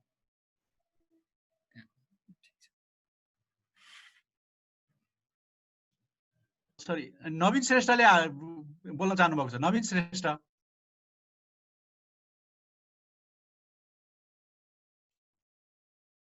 नवीन श्रेष्ठ हुनुहुन्न? ओके, नमस्कार छ सबैलाई। मेरो प्रश्न चाहिँ जनक सरसँग छ। नेपालको कन्टेक्स्टमा चाहिँ ल्यान्ड ब्याङ्क चाहिँ कसरी फिट हुन्छ र ल्यान्ड ब्याङ्क सक्सेसफुल हुनको हुन्छ भनेर चाहिँ कुन चाहिँ एभिडेन्सको बेसमा चाहिँ उहाँले भन्नुहुन्छ? र अर्को भनेको चाहिँ ल्यान्ड ब्याङ्कको जुन एक्सपेक्टेड आउटकमहरू छ त्यो चाहिँ साँच्चीकै अचिभ हुन्छ भनेर चाहिँ कुन चाहिँ बेसिसमा चाहिँ उहाँले चाहिँ भन्नुहुन्छ? हस्, नवीन सरलाई धेरै धन्यवाद। अब म सरस्वती सुब्बालाई अनुरोध गर्छु। सबैलाई नमस्ते। खास गरी जनक सर र हरि सरलाई एकदम धन्यवाद। दुई तरिकाले प्रस्तुति हामीले सुन्न पाछौँ। म खास गरी आज सुन्नलाई सहभागी भएको हो। मेरो केही कुराहरू छ। पहिलो कुरा चाहिँ जुन भूमि ब्याङ्कको अवधारणा केही वर्ष अगाडि मलाई लागेको 60 सालतिर जुन बेला हामी भूमि अधिकार आन्दोलनमा म सुरुमा थिएँ, त्यो बेला यो भूमि ब्याङ्क हामीलाई चाहिँदैन भनेर हामीले देशव्यापी रूपमा विरोध गरेका थियौँ। अघि पूर्ण दाइले भूमि अधिकार आन्दोलन कता छ भन्दै हुनुहुन्थ्यो। यसले फेरि खुट्टा धर्मरा आयो भनेदेखि हामी आन्दोलनमा चुक्दैनौँ, त्यो पनि सकारात्मक तरिकाले भन्न चाहन्छु। दोस्रो कुरा चाहिँ यो भूमि ब्याङ्क अब मैले नबुझे पनि हुन सक्छु, राष्ट्रिय वाणिज्य बैङ्क अथवा नेपाल बैङ्क जस्तो फेरि भूमिलाई एक ठाउँमा लगेर राख्ने, जमिन भएकाले त्यहाँ जमिन राख्ने र अनि ब्याज खाने स्थिति सिर्जना भयो भने नेपालमा भूमि सुधारको प्रक्रियालाई हामी कता लिएर जाँदैछौँ भन्ने कुरा मेरो दोस्रो हो। तेस्रो कुरा चाहिँ देशभरिमा हेर्दाखेरि भूमि ऐन 2021 को 8औं संशोधनलाई हेर्दा नि बेदर्तावाल मोहीलाई काहीँ पनि सम्बोधन गर्न सकिएको छैन। लाखौंको संख्यामा रहेका जुन बेदर्तावाल मोहीहरू अहिले पनि जमिनमा श्रम गरिरहनु भएको छ, तर ती जमिनदारहरू अमेरिका, बेलायत, अस्ट्रेलिया बस्ने क्रम जारी छ। त्यस्ता बेदर्तावाल मोही फेरि पनि अन्यायमा पर्छन् कि यो भूमि ब्याङ्कमा लगेर जग्गा राखिरहँदा भन्ने मेरो तेस्रो कुरा। र चौथो कुरा चाहिँ यो उत्पादन योग्य जमिन जसले जमिन जोत्दैन त्यो जमिनलाई मात्रै लिएर गएर ब्याङ्कमा राखेर ती मान्छेहरूलाई ब्याज दिने परिस्थिति सिर्जना हुन्छ कि भन्ने मेरो मनमा थियो। तर अघि जनक सरको प्रस्तुतिमा चाहिँ जुन नदी उकास जग्गा अनि उत्पादन योग्य नभएर छोडिएका जग्गाहरूलाई पनि यो भूमि ब्याङ्कमा लिएर आउने भन्ने कुरालाई देखाइएको छ। त्यो चाहिँ अलिकति चित्तबुद्ध छ। र सँगसँगै स्थानीय तह, सङ्घ प्रदेश भन्दा पनि स्थानीय तहलाई चाहिँ बढी यसको जिम्मेवार बनाउने र सँगसँगै भूमि ब्याङ्क नै हामीमा सफल हुन्छ कि हुँदैन भन्नुभन्दा पनि सहकारी जुन साना साना टुक्रा जमिनहरू छ त्यो जमिनहरूलाई सहकारी खेती प्रणालीबाट अगाडि लिएर जाने कुरालाई हामीले जोड्न सक्यौँ भने राम्रो हुन्छ। र सँगसँगै मेरो कुरा फेरि पनि के हो भने ब्याङ्क वित्तीय संस्था जस्तो भूमि ब्याङ्क भयो भने हामी चुप लागेर बस्दैनौँ भन्ने लाग्छ। हस्, मैले मेरो कुरा सकेँ। फेरि मैले गरेँ।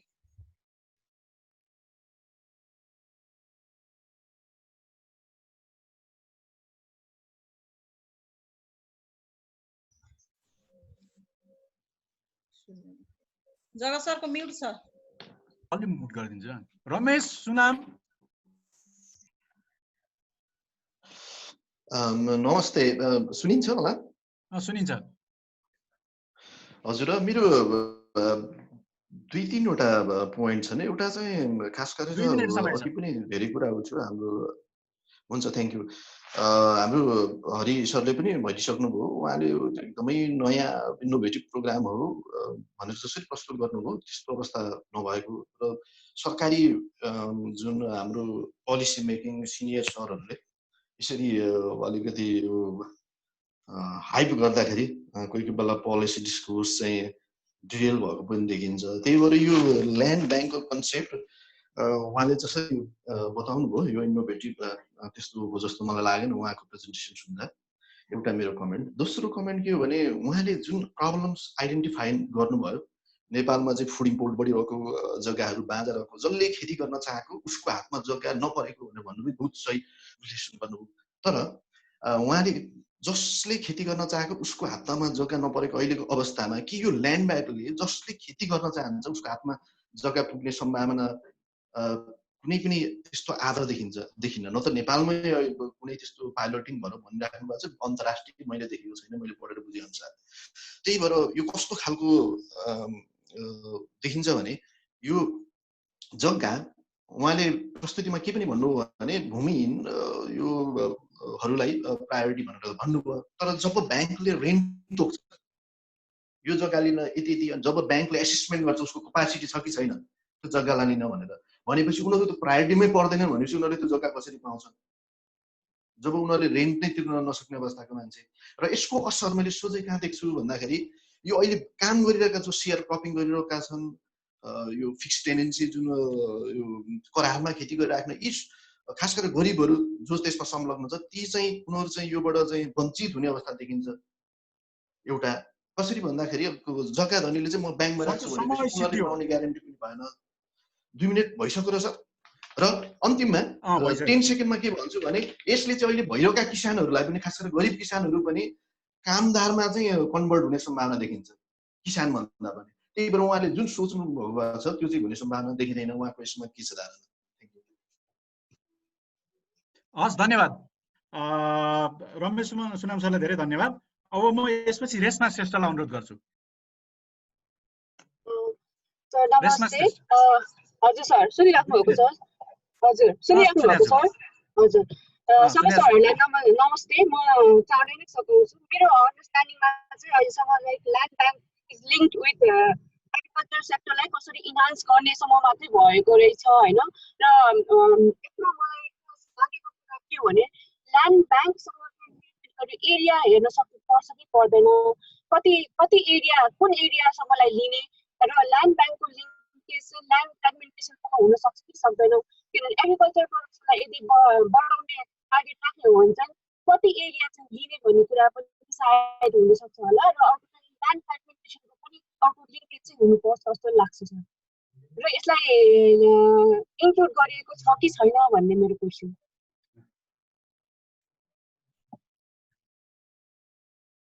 सर मैले सताएँ सर।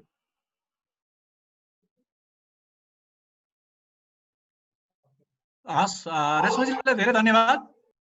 तपाईँको साउन्ड राम्रो यहाँ सुनिएको छैन। अब म यसपछि राजाराम छतकुली सरलाई अनुरोध गर्छु।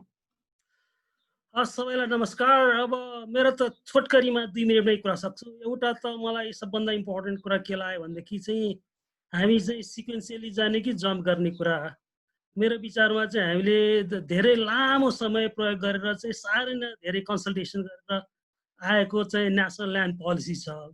नेसनल ल्यान्ड पोलिसी चाहिँ अहिले चाहिँ नहेन्द्रजी र चाहिँ हरिरोका सरलाई चाहिँ विथ ड्यु रेस्पेक्ट मेरो विचारमा चाहिँ हामी चाहिँ ब्युरोक्राट्स र टेक्नोक्राट्सले गरेको भन्दा नि पोलिटिकल पिपुलहरू चाहिँ अझ चाहिँ फरक तरिकाले आएको हो कि म चाहिँ नेसनल ल्यान्ड पोलिसी र चाहिँ 8औं संशोधनलाई एकचोटि चाहिँ सबैले एकचोटि हेरिदिन अनुरोध गर्छु। केही बुदाहरूमा समय छैन, समय भएदेखि म त्यसमा चाहिँ छलफल गर्न तयार छु। यसमा चाहिँ त्यसै कारण मैले भन्न खोजेको कुरा के हो भने नेसनल ल्यान्ड पोलिसीमा चाहिँ हामीले चाहिँ एउटा चाहिँ एक्सेस टु ल्यान्डको लागि चाहिँ के अरे बुदा 2मा नीति 2 र चाहिँ अर्को चाहिँ एउटा चाहिँ घर जग्गा मूल्याङ्कन भूमि निर्धारण र भूमि व्यवस्थालाई बजारलाई व्यवस्थित गर्ने भनेर चाहिँ नीति 4मा राखेका थियौँ र यो ल्यान्ड ब्याङ्कको कुराहरू चाहिँ भूमि बजारलाई व्यवस्थित गर्ने कुरामा चाहिँ राखेका थियौँ। त्यसको राखिएको थियो नेपाल सरकारले चाहिँ एप्रुभ गरेको कुरा। त्यसको उद्देश्य के थियो भनेदेखि चाहिँ यो ल्यान्ड चाहिँ को चाहिँ स्पेकुलेसन प्राइस स्पेकुलेसन दुनियाँभर चाहिँ अनि यो बिचौलियाहरूले चाहिँ बेहाल गर्ने हुनाले चाहिँ एउटा चाहिँ ल्यान्डको चाहिँ एउटा चाहिँ बेच्न चाहनेहरूले चाहिँ एउटा चाहिँ आफूलाई आफ्नो चाहिँ जग्गाहरूलाई राखो के अरे पोस्ट गरोस् र चाहिँ किन्नेले चाहिँ लियोस् भन्ने हिसाबले राखेको थियो। अहिले चाहिँ यो चाहिँ ल्यान्ड अब चाहिँ जनकजीको प्रेजेन्टेसनमा चाहिँ यो चाहिँ हामीले चाहिँ ल्यान्डलेस र के अरे ल्यान्ड युज गर्न चाहनेहरूलाई चाहिँ एक्सेस गर्ने कुरामा ल्यान्ड ब्याङ्कको कन्सेप्ट आएको हुनाले हामीले पोलिसीमा छलफल गरेकोबाट डिपार्ट भयो कि भन्ने मलाई चाहिँ लागेको हो। र चाहिँ सबैभन्दा सिरियस कुरा चाहिँ जनकजीले भनि नै सक्नुभयो, म त्यसमा एड गरौँ। यो के अरे 50 करोड चाहिँ सेयर त्यसो आधा मिनट म सक्छु। यदि त्यसो गर्न लाग्नु भएको भनेदेखि चाहिँ भूमि सुधारपछि चाहिँ एग्रिकल्चर डेभलपमेन्ट ब्याङ्क चाहिँ जुन चाहिँ खडा भएको थियो त्यो छँदै थियो नि, फेरि अर्को एग्रिकल्चर डेभलपमेन्ट ब्याङ्क खडा गर्न लाग्नु भएको कि यो चाहिँ फिलिपिन्समा पनि ल्यान्ड ब्याङ्क भनेर त्यही काम गरिरहेको छ। जामिया land and agriculture development bank भनेर चाहिँ आफ्टर द ल्यान्ड रिफर्म चाहिँ ल्यान्ड एन्ड एग्रिकल्चर डेभलपमेन्ट ब्याङ्क्सहरू संसारभरमा इस्टाब्लिस भएको थियो। त्यो कति सक्सेस भयो आदि मैले चाहिँ हेरेको छैन, तर चाहिँ अर्को एग्रिकल्चर डेभलपमेन्ट ब्याङ्क नै खडा गर्न लाग्नु भएको के गर्न लाग्नु भयो। अब समय छैन, समय सिद्धियो प्लिज। ल धन्यवाद धन्यवाद। हस्, अब म यसपछि कृष्ण भनेर भन्नुभएको छ, उहाँले चाहिँ रिक्वेस्ट गर्नुभएको छ, मैले फुल नाम पढ्न सकिनँ, सरी। कृष्ण कृष्ण पौडेल हो। अनि कहाँ छ नि म दुईटा कुरा, एउटा चाहिँ मैले भन्न खोजेको एउटा कुरा हाम्रो कृष्ण बिसी सरले भनिसक्नुभयो, त्यसमा म त्यसलाई दोहोऱ्याइन, किनभने भूमि ब्याङ्कले कृषि सपार्दैन, ठिक छ। त्यसका वरिपरि खेती गरौँ, कुराका खेती गरौँ, अरू खालका खेती गरौँ र त्यसबाट आफ्नो गुजारा चलाउँ, त्यो गर्दा हुन्छ। तर यसले चाहिँ हाम्रो खेतीपाती सपार्दैन। त्यसो हुँदाखेरि यो कृषि भूमिका लागि यो कुनै पनि अर्थमा उपयुक्त छैन एउटा। त्यसो भए के त, अब सम्भवतः हामी अलि धेरै त्यसमा विचार गर्नुपर्छ होला भन्ने लाग्छ। त्यसो गर्दा यो अलि लामो छलफलको विषय हुन्छ, त्यसो हुँदाखेरि म लामो छलफलमा जान्न। तर मेरो एउटा आधारभूत प्रश्न के छ भने जुन दिनसम्म हामीले जमिनलाई दलालीको र व्यापारको वस्तु बनाउँछौँ, अहिले कृष्णजीले भनेकै शब्द फेरि दोहोऱ्याएर, त्यति बेलासम्म किसानीले गर्ने खेतीका लागि जमिन चाहिँ पुग्दैन है उहाँहरूकोमा, ठिक छ। हामी जति चरको शब्दमा भने पनि कुरा त्यही हो, जति मधुर शब्दमा भने पनि कुरा त्यही हो। त्यसो हुँदा अब यो बिचौलिया र दलालहरूले गर्ने खेतीपातीमा हामी कति अल्मलिने हो। बरु 70 वर्षदेखि हुन नसकेको भूमि सुधारको एजेन्डालाई अब हामीले भएन भनेर अब फरक ढङ्गले विचार गर्ने हो भने कुरा गरौँ, होइन भने यहाँलाई नमस्ते गरौँ। हस्, धन्यवाद। मैले धन्यवाद भनिसकेँ, मेरो सकियो। कृष्ण सरलाई धेरै धन्यवाद। अब म यसपछि जनक राईलाई अनुरोध गर्छु।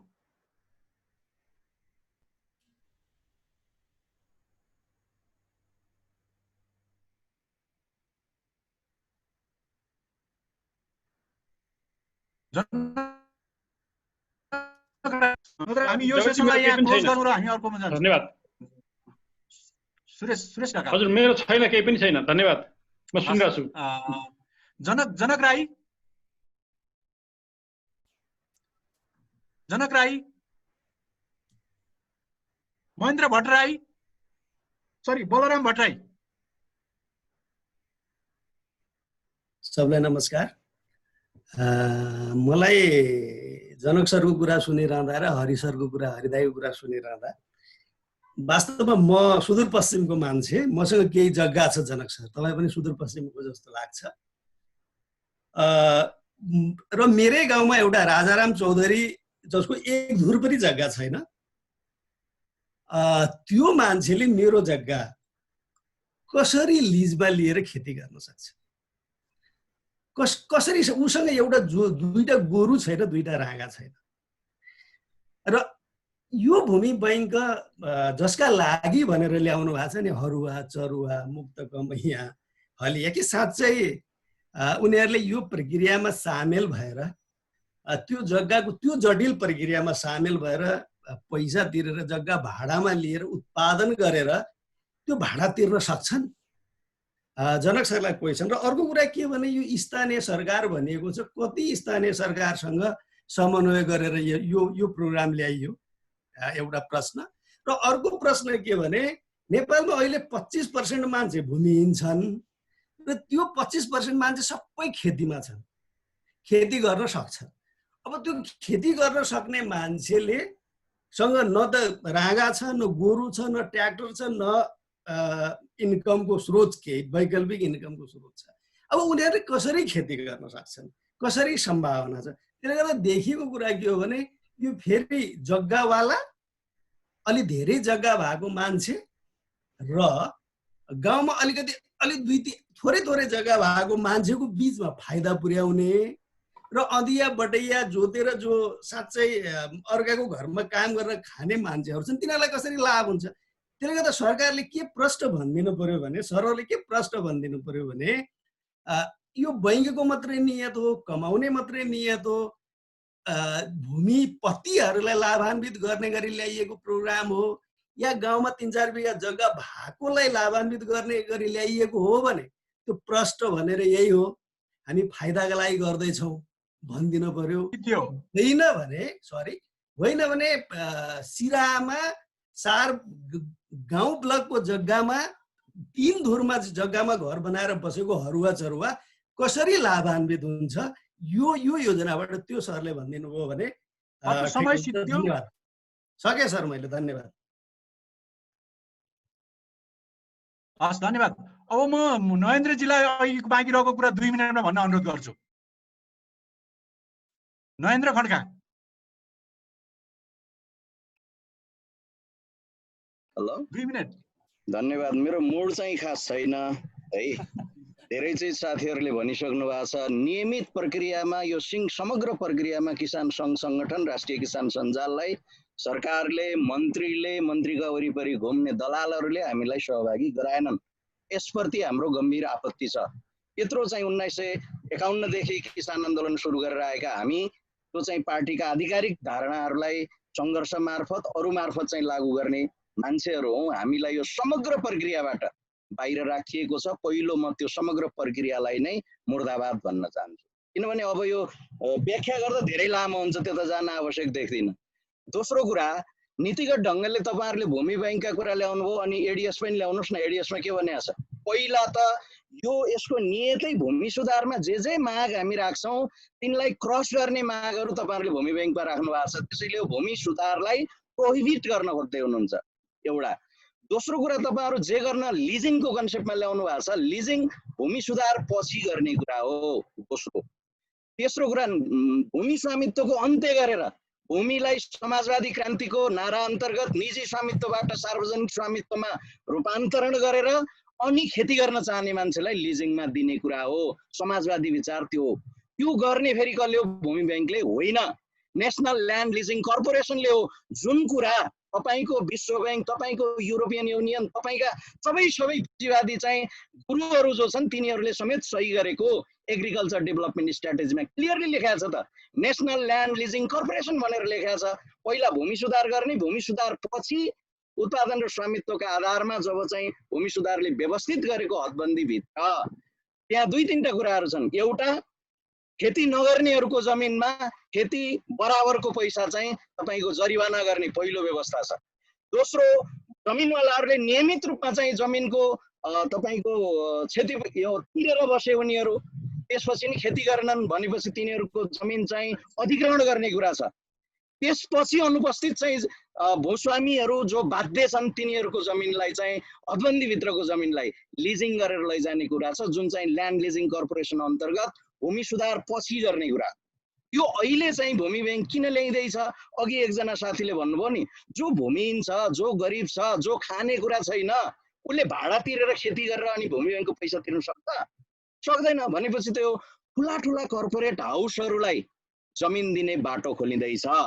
ती कर्पोरेट हाउसहरू यहाँ सुरुमा खाद्य, पछि गैर खाद्य कृषि उत्पादन, यहाँ उत्पादन भन्यो भने जुट पनि त हुन्छ, तराईको सारा फाँटहरू लिएर गैर खाद्य कृषि उत्पादनमा यसलाई प्रयोग गर्ने, हाम्रो खाद्य सम्प्रभुता र खाद्य अधिकारलाई कुण्ठित गर्ने ठाउँमा यसलाई चाहिँ दुरुपयोग हुने सम्भावना छ। लिजिङको तपाईँले ल्याएको अवधारणालाई एउटा कर्मचारी राख्दैनौ न, करार खेतीलाई अहिले रोकिया छ तपाईँको करार जमिनमा लिनलाई। मैले यही आउनुहोस् यहाँ माता तीर्थ मैले खेती गरिरहेको छु 1 बिघामा, तपाईँको ब्याङ्क चाहिए होइन नि, कन्ट्र्याक्ट छ, दोहोरो कन्ट्र्याक्ट, 4-4 वर्षमा मैले रिन्यू गर्नुपर्छ। यस्तो मैले फेरि पनि तपाईँलाई अनुरोध गरेँ, समय 1 मिनेट मात्रै बाँकी छ। के अरे तपाईँ चाहिँ करारको त एउटा ड्राफ्ट गरेर जग्गा लिने र जग्गा दिने बनाउनलाई त एउटा कर्मचारी राखिदिएपछि वा चाहिँ गाउँ के अरे हाम्रा पालिकाहरूमै चाहिँ कर्मचारीहरूले मध्यस्थता गरिदिए पुगिहाल्छ नि जमिन भाडामा लिनेर दिनेलाई। किन चाहिँ यस्तो खालको ब्याङ्कको आवश्यक छ? अनि यस्तो खालको ब्याङ्कमा फेरि सेयर लगानी गर्ने भनेको के हो? यो भनेको असफल कन्सेप्ट हो। फिलिपिन्समा पनि भूमि सुधार रोक्नलाई, त्यहाँको कम्युनिस्ट आन्दोलन रोक्नलाई ल्यान्ड रिफर्मको विरुद्धमा यो प्रक्रिया ल्याइयो, त्यहाँ टोटल असफल भयो। त्यहाँको भूमिहीन किसानहरू सारा अहिले विदेशमा। मैले एकदमै माफ माग्दै सिटाउनलाई अनुरोध गरेँ। लास्ट एउटा चाहिँ मैले तपाईँलाई के पनि भने यो खोलाको उकास निकास विकास गर्ने कुरा जहाँ छ त्यो जमिन प्रयोग गर्ने भनेपछि त भूमि ब्याङ्कको कन्सेप्टको विरुद्ध भयो। त्यो जमिन त तपाईँको भूमि सुधारका लागि प्रयोग गर्ने जमिन हो नि त। अब तपाईँ त त्यो जमिनलाई समेत पनि सामन्तको जमिन हदबन्दी मार्फत नलिने, हदबन्दी लागू नगर्ने, अनि उकास निकास विकास गरेर प्रति जमिन लिएर भूमिहीन किसानहरूलाई बाँड्नेलाई पनि तपाईँले अब चाहिँ ल्यान्ड लिजिङमा ल्याएर लिजिङमा लगेपछि त यो टोटल्ली भूमि सुधार विरोधी कन्सेप्ट हो भन्ने कुरामा कन्फर्मेसन हुन्छ। मैले यही भन्दै अन्त गर्छु। ल धन्यवाद नरेन्द्रजी, यहाँलाई धेरै धन्यवाद। अब म यसपछि विमल फुयाललाई अनुरोध गर्छु। विमल फुयाल।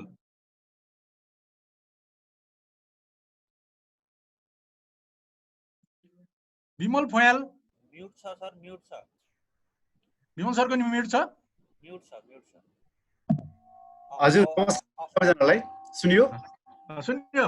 हस्, मलाई पनि 3 मिनट नै टाइम होला। मसँग 3वटा बुँदा, हस् 3वटा बुँदाहरू टकटक राख्छु। सबभन्दा पहिलो कुरा, अब यहाँ धेरै कुराहरू आइसकेका छ, अलिकति दोहोरिन भन्दाखेरि म अलिकति यसलाई जस्तो पहिलो कुरा चाहिँ के हो भने यो प्रस्तावित भूमि ब्याङ्क नै यो भूमि सुधारको उद्देश्यले ल्याइएको हो कि होइन, अथवा अर्को इन्स्ट्रुमेन्ट हो भनेर हेर्दाखेरि भूमि सुधारको हो भनेदेखि हामीले भनौँ न नेपालमा पनि धेरै मुलुकहरूमा भूमि सुधारले 3टा कुराहरू गर्न खोजेको हो। एउटा परम्परागत रूपमा लामो ऐतिहासिक रूपमा जुन सीमान्तकृत खालको किसान समुदाय वा हिजोको मोहीहरू वा चरुवा जे भनौँ उहाँहरूलाई एउटा न्याय दिने र उहाँहरूको पहुँचमा भूमि पुर्याउने कुरा, अर्को उत्पादन बढाउने कुरा, अब अर्को चाहिँ भनौँ न त्यही उत्पीडनकारी जुन एउटा कृषिमा आधारित जुन गरिबी छ त्यो गरिबीलाई चाहिँ एउटा समृद्धितिर लैजाने, जसले गर्दा राष्ट्रको एउटा राजस्वहरू पनि बढेर जान्छ। ब्रोडली यो 3-4वटा कुराहरू हो। अब यो भूमि ब्याङ्कले यो सीमान्तकृतलाई सामाजिक न्याय दिने किसिमबाट यो आएको छैन। धेरैजना साथीहरूले भन्नुभयो, म उदाहरणतिर जाँदिनँ। त्यसकारण यो भूमि सुधार नै भनेर भन्ने हो भने पनि अघि धेरै साथीहरूले भने अनुसारको यो बिचौलिया वर्गहरू अथवा भोलि जसले यसलाई लगानी गरेर जोसँग धेरै पुँजी छ त्यसले र अनि अहिले सानोतिनो होल्डरहरूलाई चाहिँ लङ टर्ममा त्यसलाई कृषि मजदुर वा भनौँ न कृषि क्षेत्रबाटै बाहिर पुर्याउने किसिममा जान्छ। त्यस कारण यसले भूमि सुधारको मर्म अहिलेको नेपालको संविधानले भनेको जुन भूमि र कृषि सम्बन्धीको निर्देशक सिद्धान्तमा 5वटा कुरा जुन छ त्यसलाई यसले पुरा गर्दैन। त्यस कारण यो भूमि सुधारको र सबै नेपालको यति बेलाको राजनीतिक दलहरूको घोषणापत्र सुरुवातदेखि अहिलेसम्मको भूमि अधिकार आन्दोलनले उठाएको कुराहरूको मर्मलाई यसले छुँदैन, बरु त्यसको उल्टो बाटोतिर जान्छ। टाइम छैन र यो जुन अन्तर्राष्ट्रिय रूपमा ल्यान्ड ग्राबिङ भन्ने जुन भनिन्छ त्यो ल्यान्ड ग्राबिङ अन्तर्राष्ट्रिय मात्रै होइन राष्ट्रभित्र पनि हुनसक्छ, अन्तर्राष्ट्रियमा जोड्छ, त्यसको लागि बाटो खुलाउने खालको चाहिँ इन्स्ट्रुमेन्ट हो यो। यसमा हाम्रो पर्याप्त छलफल पनि भएको छैन। किन भूमि बैंक भनियो यो ठुलो प्रश्न छ। अब दोस्रो कुरा कन्सेप्चुअली अरे भूमि बैंक भन्ने बित्तिकै बैंकले चाहिँ तपाईँको सेयर होल्डरहरूलाई बेनिफिट गर्ने हो, सबै समाजलाई गर्नको लागि बैंक होइन। नम्बर 1 कि बैंक आफै एउटा व्यापारिक हो नि त, चाहे त्यो पब्लिक भित्र राखोस् चाहे प्राइभेट। फेरि आजको पब्लिक बैंक भोलि कुनै पनि बेला प्राइभेट हुनसक्छ। त्यो यो बैंक मार्फतबाट भूमिमा न्याय हुने भन्ने कुरा अब अघि हरिढोकाजी लगायत साथीहरूले भनिसक्नु भएको छ। खास गरेर अमेरिका लगायतको देशहरूमा चाहिँ यो सहरीकरणको एउटा अर्बनाइजेसनको टुलको रूपमा आएको चिज हो, ताकि सिङ्गो मुलुकको कृषिलाई विकास गर्नको लागि संसारमा एउटा पनि एक्जाम्पल छैन। अब नेपालमा त्यसले दिँदैछ भनेदेखि चाहिँ अहिले भन्दा धेरै बृहत रूपबाट अध्ययन भएर यसमा चाहिँ यो नयाँ कुरा आउँदैछ भनेर हामीले भन्नु पर्यो। र अर्को कुरा जुन यो भूमि बैंकको स्ट्रक्चर जे अहिलेसम्म सुनिया छ त्यो हेर्दाखेरि यो राष्ट्रिय लेभलको एउटा भूमि बैंक हुन्छ अनि स्थानीय सरकारमा त्यो हुन्छ भनिया छ। यो संघीय सरकार अन्तर्गत हुने राष्ट्रिय भूमि बैंकले जतिसुकै डिसेन्ट्रलाइज गरे पनि स्थानीय सरकारलाई यसले त्यसको अधिकारको कुरालाई पनि खास गरी भूमि कृषिको व्यवस्थापनको हिसाबले अहिले जुन संविधानमा भने छुट्याउनु होला सर। हस्, मैले चाहिँ यसलाई नि अब अहिलेको नेपालको आवश्यकता आँखाबाट हेर्ने हो भने यो भूमि बैंक भन्दा पनि संविधानले दिएको अधिकारलाई प्रयोग गरेर जुन यो हामीले भू उपयोग नीति लगायतको कुराहरू ल्याएको छौँ, एउटा किसानलाई न्याय, एउटा अहिले प्रस्तावित भू उपयोग नीतिलाई व्यवहारमा ल्याउनको लागि स्थानीय प्रदेश र संघीय तहबाट ल्यान्ड अथोरिटी भूमि प्राधिकरण जस्तो कुरा चाहिँ चाहिने बेलामा यो कमर्सियल खालको इन्स्ट्रुमेन्ट भूमि बैंक किन आएको होला, यो चाहिँ अनौठो छ। अब टाइमको कारणले गर्दा यो तीनवटा प्रश्न हो मेरो। अब यसलाई व्याख्या गर्न चाहिँ सायद आउँदो दिनहरूमा अरू फोरमहरू पनि पाइएला। हस्, धन्यवाद। हस्, धन्यवाद विमल सरलाई धेरै धन्यवाद। अब म गणेश शाहलाई अनुरोध गर्छु। गणेश शाह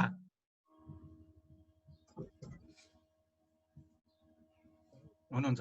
गणेश शाह। सर नमस्कार डाक्टर साहब। आफ्नो कुरा भन्नु होला हो। गणेश शाह के म्युट भयो क्या? म्युट भयो, अनम्युट गर्नु होला। गणेश शाहको चाहिँ म्युट भयो होइन, अनम्युट म्युट नै छ अझै। अनम्युट गर्नु होला। म्युट सुनियो? सुनियो, अब सुनियो ल। अब मैले यहाँ धेरै कुरो अब बडे बडे विद्वानहरू बोलिराख्नु भएको छ कि मैले यो अनम्युट हो कि सुनिन्छ डाक्टर साहब? सुनेछ। अब मैले अब हाम्रो दुईजना विद्वान मित्र भनौँ न, हरिरोक्काले अब एकाडेमिक ग्लोबल र हाम्रो नयन्द्रजीले भनिहाल्नु भयो। मैले यो पार्टीको लाइनबाट बोल्ने कि इन्डिभिजुअल बोल्ने त्यो पनि मलाई थाहा छैन। तर म यसमा बढी चाहिँ म यो विभागको होइन, म विज्ञान विभागको मान्छे भएको हुनाले मैले दुईटा कुरो भन्छु कि यो वैज्ञानिक भूमि सुधार भनेर हामी कुरो भन्यौँ, तर त्यसको खाका चाहिँ हामीले दिन सकेनौँ कि गर्न सकेनौँ कि बुझाउन सकेनौँ कि। त्यसैले पहिले त यो साइन्टिफिक ल्यान्ड रिफर्म हामी कसलाई भन्ने यो अघि नै आयो नि। अब कुरो चाहिँ हामी चाहिँ समाजवादको गर्ने संविधानमा भूमि बैंक चाहिँ ऊ भयो के भन्छ उल्टो बाटो गयो कि भने जस्तो लाग्यो, जस्तो पनि आयो आशय।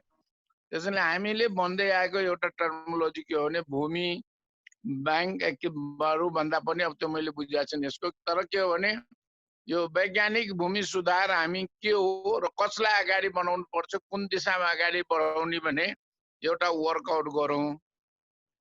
दोस्रो के हो भने यो नीतिहरूको निरन्तरता छ कि छैन, किनभने योभन्दा अगाडि चाहिँ भू उपयोग नीति चाहिँ आएको थियो है, तर त्यो भू उपयोग नीतिको यो निरन्तरता के हो त्यो मैले बुझ्न सकेको छैन। तर कुनै नीति हामी लिन्छौँ भने तीनटा नीति भूमि सम्बन्धी जस्तो मलाई लाग्छ। एउटा चाहिँ कृषिमा चाहिँ एडीएस भनेर एग्रिकल्चर डेभलपमेन्ट स्ट्रेटेजी, त्यो एग्रिकल्चरको लागि ल्यान्डको व्यवस्थापन कसरी गर्ने त्यो एउटा जोड्यो। एउटा चाहिँ भू उपयोग नीति ल्यायो। अर्को यो हाम्रो सहरी विकास भन्छ कि अब जबले एकदम राजमार्ग बनायो सहर बनाउने, अब यो सबै हाम्रो यो भ्यालीबाट गुज्रिँदाखेरि बालीको फर्टाइल ल्यान्ड सबै चाहिँ घरमा परिणत हुने हो कि सहरी, त्यसैले यो तिनटैको बिचको समन्वय चाहिँ निकाल्नुपर्ने मैले देख्छु।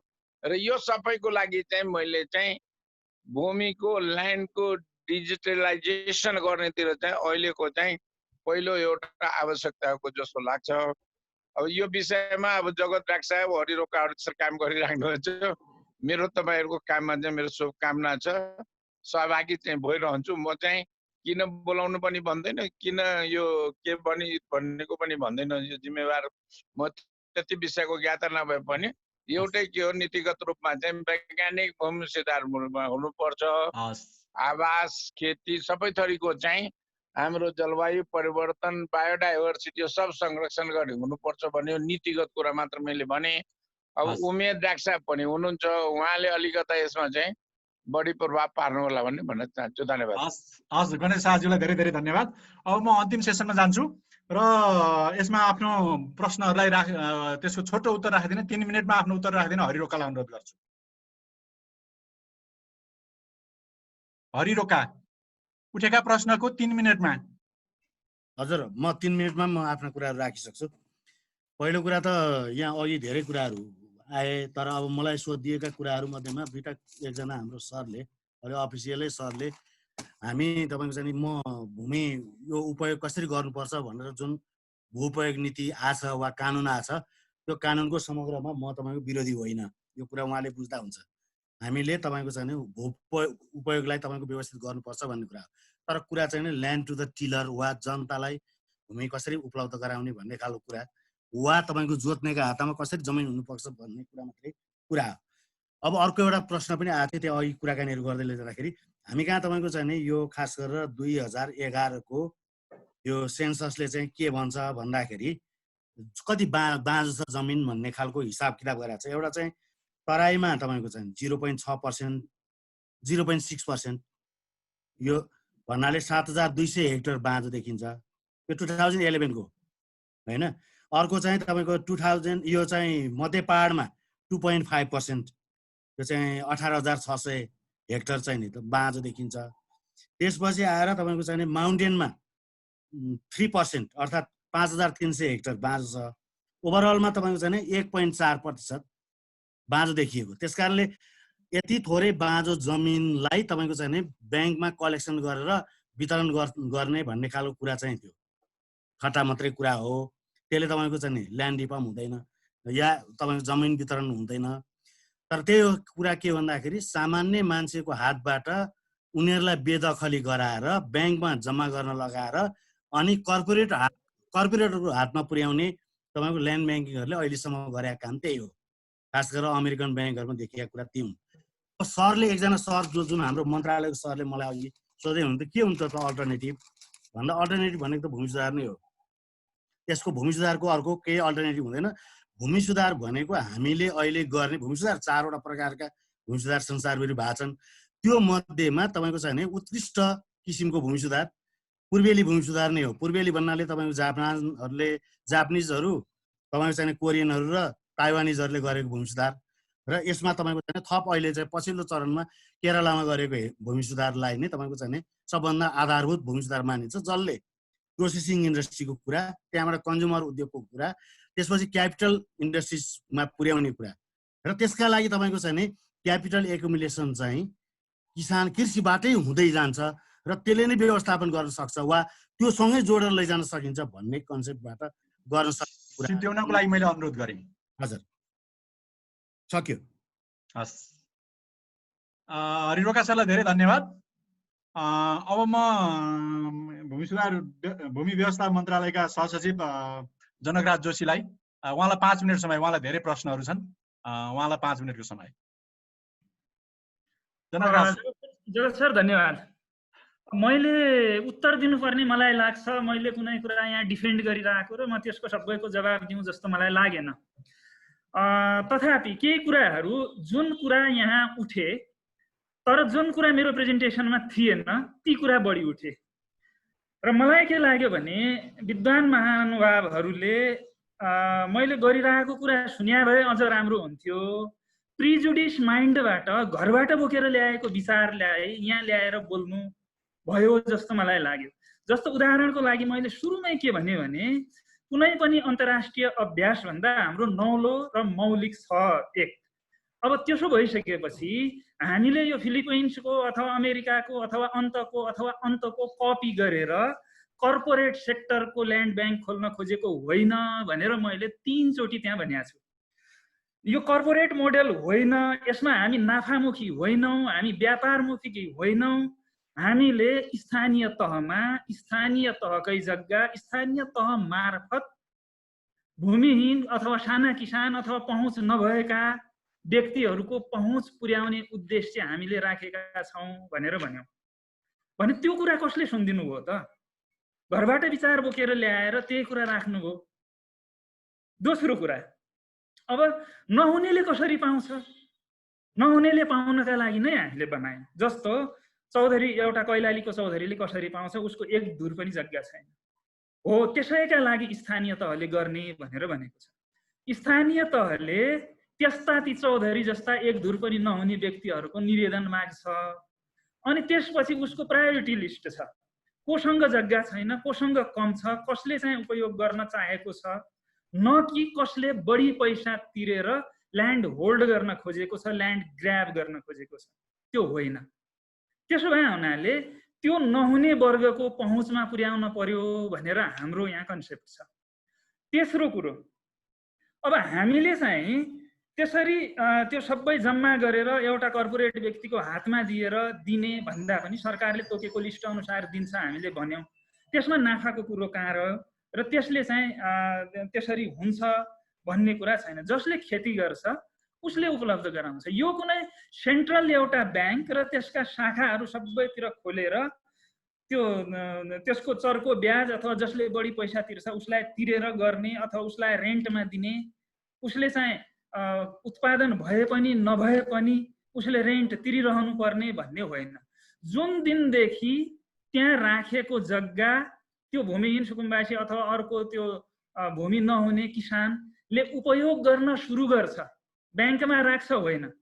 ब्याङ्कमा राखिसकेपछि ब्याङ्कले त्यो जग्गा लगानी गरेर जुन दिनदेखि त्यो व्यक्तिले उपभोग गर्न खोज्छ त्यो दिनदेखिको स्थानीय तहले तोकेको शुल्क तिर्छ। अब स्थानीय शुल्कले नै स्थानीय तहले व्यापार गर्दैन, स्थानीय तहले चाहिँ जनताको हितलाई ध्यानमा राखेर काम गर्छ भन्ने हाम्रो मान्यता हो र त्यसले सोच्छ। हामीले यो चाहिँ कुनै कम्पनी मोडल अथवा यसलाई चाहिँ गर्ने होइन भन्ने हाम्रो अहिलेसम्मको यहाँको अवधारणा। अब के हुन्छ थाहा छैन है, फेरि मैले यति भनिरहेको छु, अहिलेसम्मको हाम्रो एक्सर्साइजको आधारमा बोलिरहेको छु। भोलि यसमा के हुन्छ, त्यो कतातिर जान्छ, यसको कार्यविधि कस्तो हुन्छ, के हुन्छ, त्यो कुरा म अहिले भन्न सक्दिनँ। मैले चाहिँ मन्त्रालयले अहिलेसम्म गरेको एक्सर्साइज, अहिलेसम्म भएका डकुमेन्ट, कानुनी नीतिगत व्यवस्थाको आधारमा मात्रै बोलिरहेको छु। अब यसमा स्थानीय तहको क्षमताको जहाँसम्म कुरो छ त्यसमा चाहिँ पक्कै पनि कहीँ न कहीँ केही प्रश्न उठ्ला। स्थानीय तहले आफ्नै कामबाट अहिले एकदमै हेभिली प्रेसराइज भएको ठाउँमा चाहिँ अब थप यो जिम्मेवारी कसरी वहन गर्न सक्न। यो कुनै अघि भनिए जस्तो हाइफाई र कर्पोरेट मोडल होइन। त्यहाँ 2 जना कर्मचारी भयो भने रेकर्ड राख्छन्, निवेदन लिन्छन्, आह्वान गर्छन् र त्यो अनुसारको प्रोसेसिङ गरेर उनीहरूले लगानीमा गर्छन् भनेपछि त्यहाँ हाम्रो एउटा युनिट चाहिँ अलिकति बलियो हुन पर्यो र त्यसले सञ्चालन गर्न सक्छ भन्ने कुरा हो। कमाउने नियत अथवा त्यसबाट कुनै त्यो ठुलो रकम आर्जन गर्ने नियत पक्कै पनि यसमा छैन। मैले निवेदन गरेँ रेन्ट त्यो दिनदेखिको अथवा त्यो दिनदेखिको र त्यो स्थानीय तहले तोकेको मिनिमम शुल्क जग्गा धनीलाई जाने हो। उसले चाहिँ कमाओस् नकमाओस् मलाई चाहिँ रेन्ट चाहियो भनेर भूमिपतिको हितमा हो। सरलाई 1 मिनेट मात्रै समय बाँकी छ। त्यसैले मेरो सकियो सर, मेरो अब केही पनि छैन। संसारभर असफल भएको मोडल भनेर हामीले यसलाई कम्प्यारिजन नगरौँ भन्ने मैले निवेदन गरेँ। यो हामीले संसारको अरू मोडललाई कपी गर्न खोजेको होइन। हामीले कपी क्याट भएर जे बाहिर थियो त्यसैलाई लागू गर्न खोजेका होइन। हामी अब किताबमा डुबेर किताबमा जे छ त्यहीलाई मात्र सारेर होइन। हामीले हाम्रो मौलिकता, हाम्रो समस्या जुन हामीले सुरुको स्लाइडमा मैले भने हाम्रा ती जुन समस्या छन् ती समस्यालाई सम्बोधन गर्ने हाम्रो आफ्नो मोडल हामीले आफूले कार्यान्वयन गर्न सक्ने त्यो विचारलाई ल्याएका हौँ। अहिले मैले यति नै भन्ने हो। अरू अब मैले चाहिँ त्यो पोलिटिकली यसलाई डिफेन्ड गर्ने अथवा पोलिटिकली कसले के भनिएको छ भन्ने कुरा हेर्ने होइन। अहिलेसम्म जे एक्सर्साइज भएको छ मन्त्रालयमा मन्त्रालयको प्रवक्ताको हिसाबले र यो पोलिसी मेकिङमा सुरुदेखि इन्भल्भ भएको नाताले मैले त्यही कुरा राखेँ। धन्यवाद। नमस्कार जगत सर। ल जनक सरलाई धेरै धेरै धन्यवाद। अब हामीसँग 2 जना मात्रै वक्ताहरू हुनुहुन्छ, अन्तिम वक्ताहरू। म अब यसपछि राष्ट्रिय योजना आयोगका मान्य सदस्य डाक्टर दिलबार गुरुङज्यूलाई अनुरोध गर्छु। उहाँलाई 3 देखि 4 मिनटमा आफ्नो कुरा सिद्ध्याइदिन पनि अनुरोध गर्छु, किनभने हामीले 4:30 मा सिद्ध्याउने भनेका थियौँ, हामी 4:30 नजिक पुगेका छौँ। उहाँ डाक्टर साहबलाई धेरै धेरै धन्यवाद।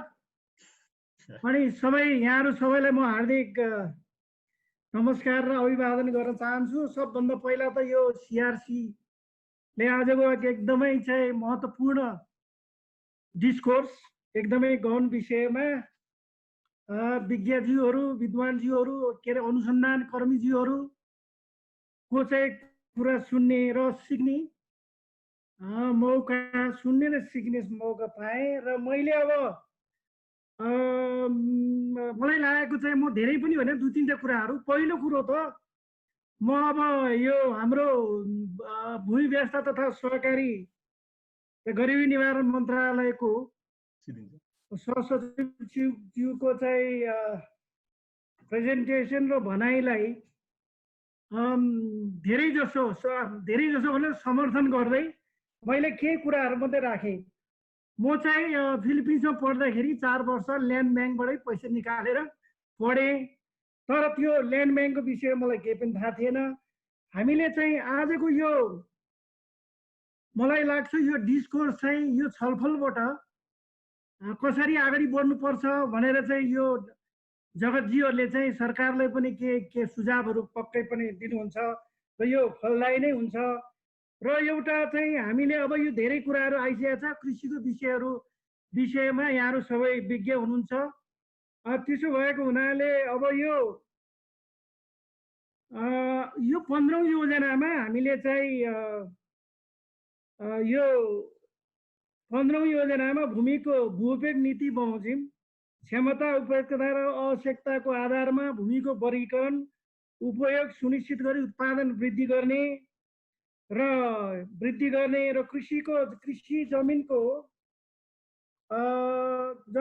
लागि कम योग्य जमिन आवासीय र व्यावसायिक क्षेत्रमा के भन्छ विकास गर्न नपाइने, यो हामीले बृहत परिमाणमा व्यावसायिक रूपमा कृषि उत्पादन गर्न भूमि ब्याङ्कको अवधारणा अनुरूप सहकारी संस्था समेतलाई परिचालन गरी कार्यान्वयन गरिनेछ भनेर हामीले चाहिँ स्पष्ट रूपमा यो सहकारीलाई संलग्न गराएर यो भूमि ब्याङ्क मार्फत चाहिँ हामीले साना सीमान्तकृत किसानहरूलाई सहभागी गराएर चाहिँ यो बाँझो जग्गा र उपयोगविहीन चाहिँ जग्गालाई उपयोग गर्ने भनेर चाहिँ स्पष्ट रूपमा। र अर्को म यहाँहरूलाई के अनुरोध गर्न चाहेँ भने यो हामीले 15औं योजनामा 7वटै प्रदेशमा 4300 व्यक्तिहरूसँग चाहिँ हामीले 7वटै प्रदेशमा कार्यशाला गोष्ठी, परामर्श गोष्ठी पनि छलफलबाट आएको हो। तर यो भूमि ब्याङ्क र यो सहकारीलाई संलग्न गराएर भूमि ब्याङ्कको अवधारणा अनुरूप चाहिँ हामी अगाडि बढ्ने भनेर त्यति साह्रै चाहिँ त्यति होइन कि त्यो यसमा खासै चाहिँ सुझावहरू नआएको पनि म यहाँहरूलाई चाहिँ अनुरोध गर्न चाहन्छु। अर्को अब यो भूमि ब्याङ्कको चाहिँ भूमि ब्याङ्क सरलाई म अब सिध्याउनको लागि अनुरोध गर्छु। अब मैले चाहिँ अब मलाई चाहिँ यति धेरै कुरो भयो कि अब एउटा कुरा चाहिँ यसमा हामी मोडालिटीको विषयमा अझै पनि मोडालिटीको विषयमा कस्तो मोडालिटी हुने भनेर यो अब मन्त्रालयले पनि काम गरिरहेको छ। र अर्को चाहिँ हामीले यो वास्तवमा पाइलटिङ पनि नभइकन आएको हुनाले यो पाइलटिङ प्रोजेक्ट पाइलटको रूपमा आएको हो भने राम्रो हुन्थ्यो। अर्को चाहिँ हामीले यसलाई चाहिँ अझै पनि हामी अध्ययन पनि विभिन्न मोडालिटीमा हामी अध्ययन पनि गर्न सक्छौँ। र विशेष गरेर हामीले कार्यविधि र निर्देशिका बनाउँदा यो स्थानीय तहलाई चाहिँ स्थानीय तहमा नै हामीले चाहिँ बढी ध्यान दिनुपर्ने जस्तो मलाई लाग्छ। अब मैले चाहिँ यहाँहरू सबैलाई यो विज्ञज्यूहरू र प्रेजेन्टरज्यूहरूलाई सबैलाई धन्यवाद दिँदै यो अब यहाँहरूको सुझाव चाहिँ हामीलाई सरकारलाई पनि हामीलाई पोलिसी बनाउन पनि सहयोग हुनेछ भन्ने चाहिँ आशा राख्दै मैले आफ्नो कुरो यहीँ राखेँ। धन्यवाद। हस्, धन्यवाद मान्य डाक्टर दिलबहार गुरुङजीलाई। अब म यसपछि हाम्रो अन्तिम वक्ता हुनुहुन्छ कृषि सहकारी र प्राकृतिक स्रोत समितिका सभापति माननीय पूर्ण कुमारी सुवेदीलाई अनुरोध गर्छु।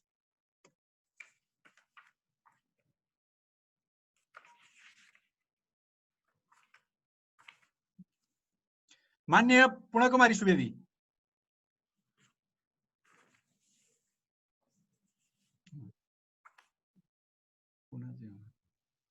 सुन्नु भएको छ? सुनेको छु। ए ल ल, मैले केही सुने, मलाई धेरै खुसी लाग्यो। मेरो समय कति छ पहिला भनिदिनु त? अब हजुरलाई 5 मिनेट।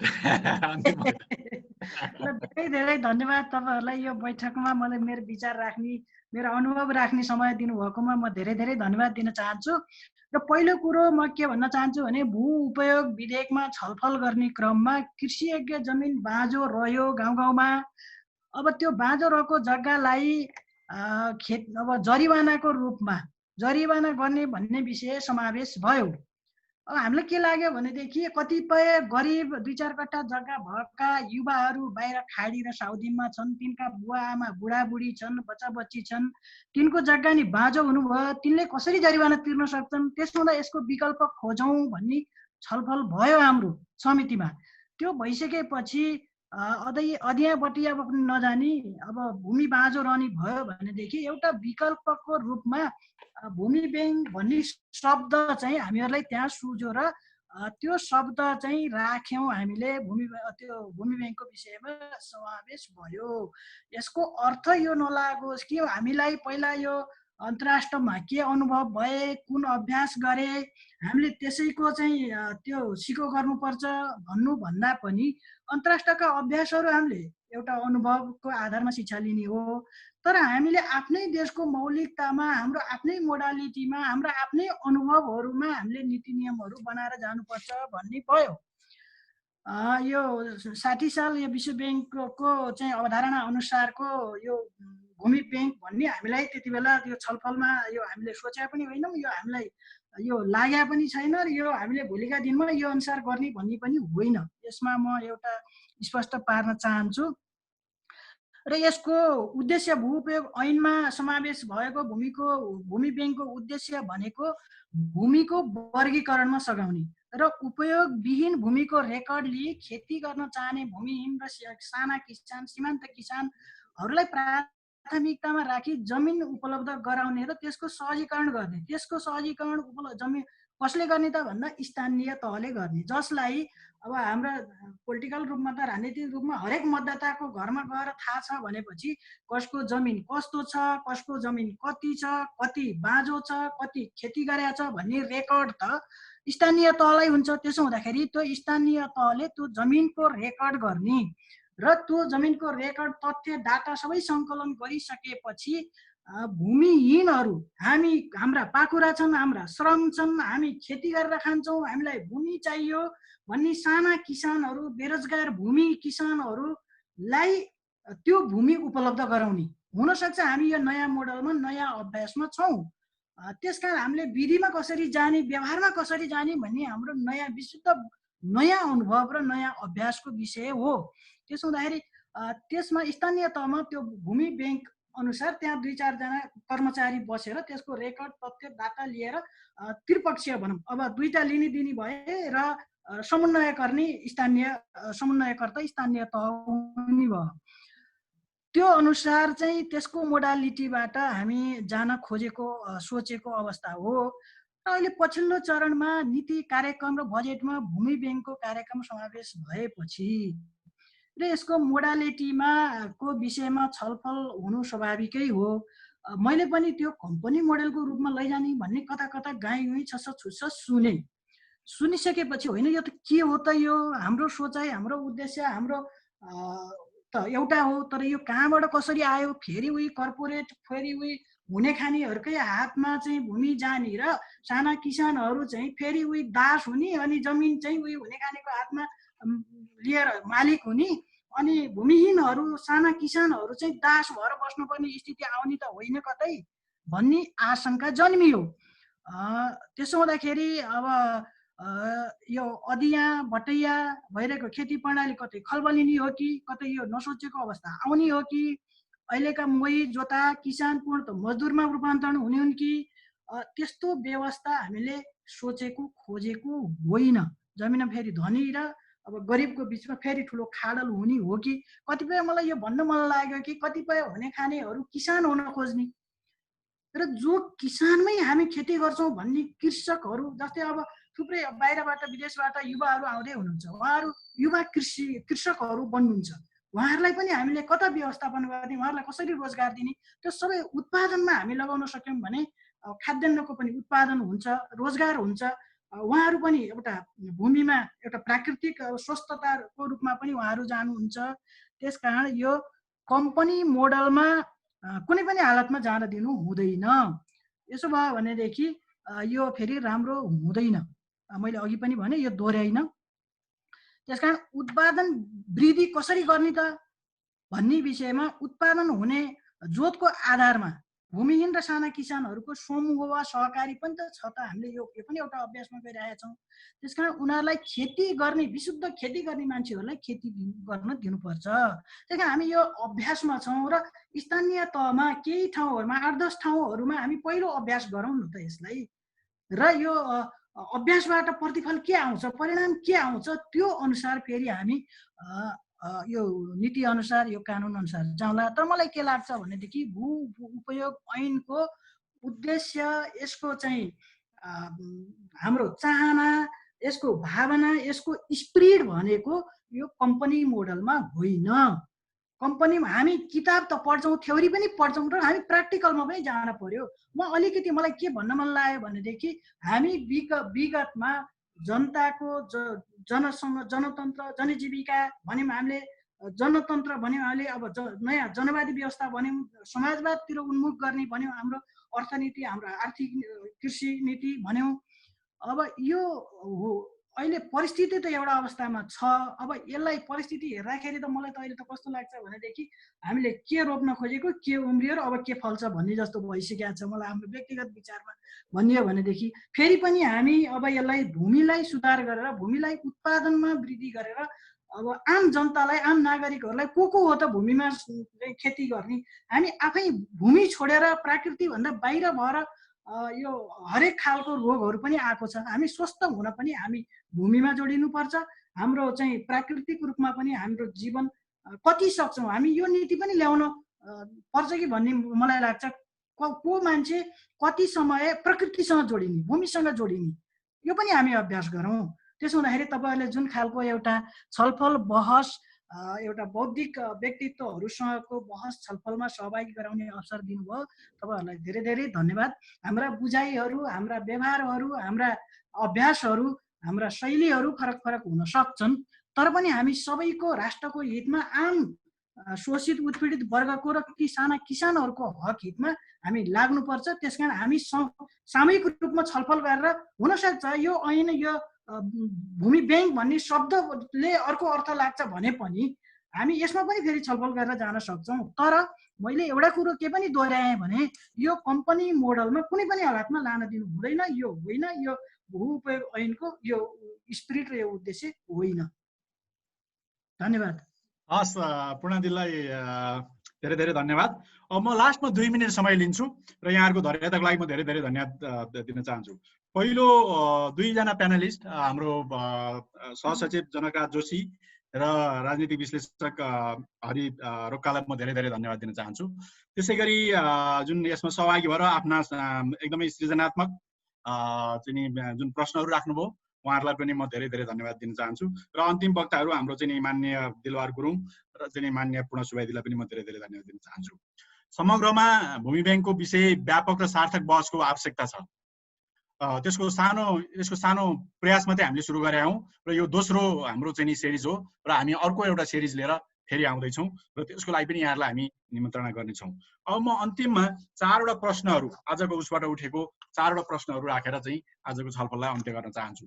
पहिलो मैले डेभिड हार्वेको किताबहरू म पढ्छु, म एउटा उसको चाहिँ भनौँ न धेरै किताबहरू पढ्छु र म पोलिटिकल इकोनोमीको विद्यार्थी भएको हुनाले चाहिँ नि उसले भनिरहेको चाहिँ एकुमुलेसन बाई डिस्पोजिसन भनेको चाहिँ पहिला अलिकता चाहिँ के भने लिज अथवा विभिन्न नाममा ल्याएर चाहिँ नि मान्छेलाई विस्थापित गर्ने चाहिँ नि जुन रणनीति छ त्यो त यो ब्याङ्कले चाहिँ अगाडि सारेको होइन भन्ने एउटा प्रश्न छ। पहिलो प्रश्न त्यो अङ्ग्रेजीमा एकुमुलेसन बाई डिस्पोजिसन भन्छ, त्यो बिस्तारै पसेर अनौपचारिक रूपमा पसेर औपचारिक रूपमा चाहिँ मान्छेलाई विस्थापित गर्ने। दोस्रो, यो भूमि ब्याङ्कले चाहिँ भूमि सुधारको एजेन्डालाई ओझेलमा राखेर जमिनदारहरूको जमिन मालिकहरूको सम्पत्तिलाई संरक्षण गरेको त होइन। त्यस कारणले के भने मैले सुरुमा पनि भने किसानले जग्गा किन्नै सक्दैन। अब उसको जमिनलाई तपाईँले चाहिँ नि संरक्षण गरेर राखिदिनु भयो भनेदेखि त किसानको हातमा त कहिले पनि जमिन जाँदैन। त्यसो भएको हुनाले दोस्रो प्रश्न चाहिँ किसानको हातमा जमिन नजाने एउटा रणनीतिको रूपमा आएको त होइन भन्ने अर्को प्रश्न छ, दोस्रो प्रश्न। तेस्रो प्रश्न यो ऐन पनि कुरा उठ्यो, जसको जोत उसको पोतको नारा लगाएर आएको वामपन्थीको सरकार भएको बेलामा किन भूमि सुधारको एजेन्डालाई अगाडि नल्याएर भूमि ब्याङ्कलाई लिएर आयो? समग्र भूमि सुधारको एजेन्डा चाहिँ नि लिएर आउनु पर्नेमा किन यो टुक्रे चाहिँ भूमि ब्याङ्कको चाहिँ अवधारणा आयो भन्ने चाहिँ कुराहरू छ। र अन्त्यमा फेरि पनि के हो त भन्दाखेरि नेपालको समग्र चाहिँ राजनीतिक, सामाजिक, आर्थिक र चाहिँ एउटा लोकतान्त्रिक सरकारको चाहिँ नि मूल्य मान्यता अन्तर्गत चाहिँ नि समग्र भूमि सुधार पर्नुपर्ने किन यस्ता टुक्रे कार्यक्रमहरू आउँछन् भन्ने खालको कुराहरू चाहिँ नि यसले उब्जाएको छ।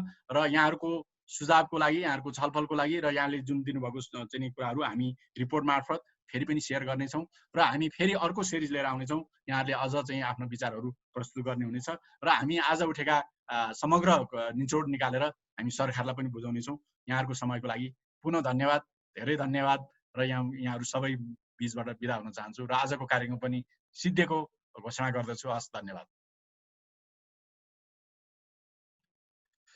धन्यवाद सबैलाई।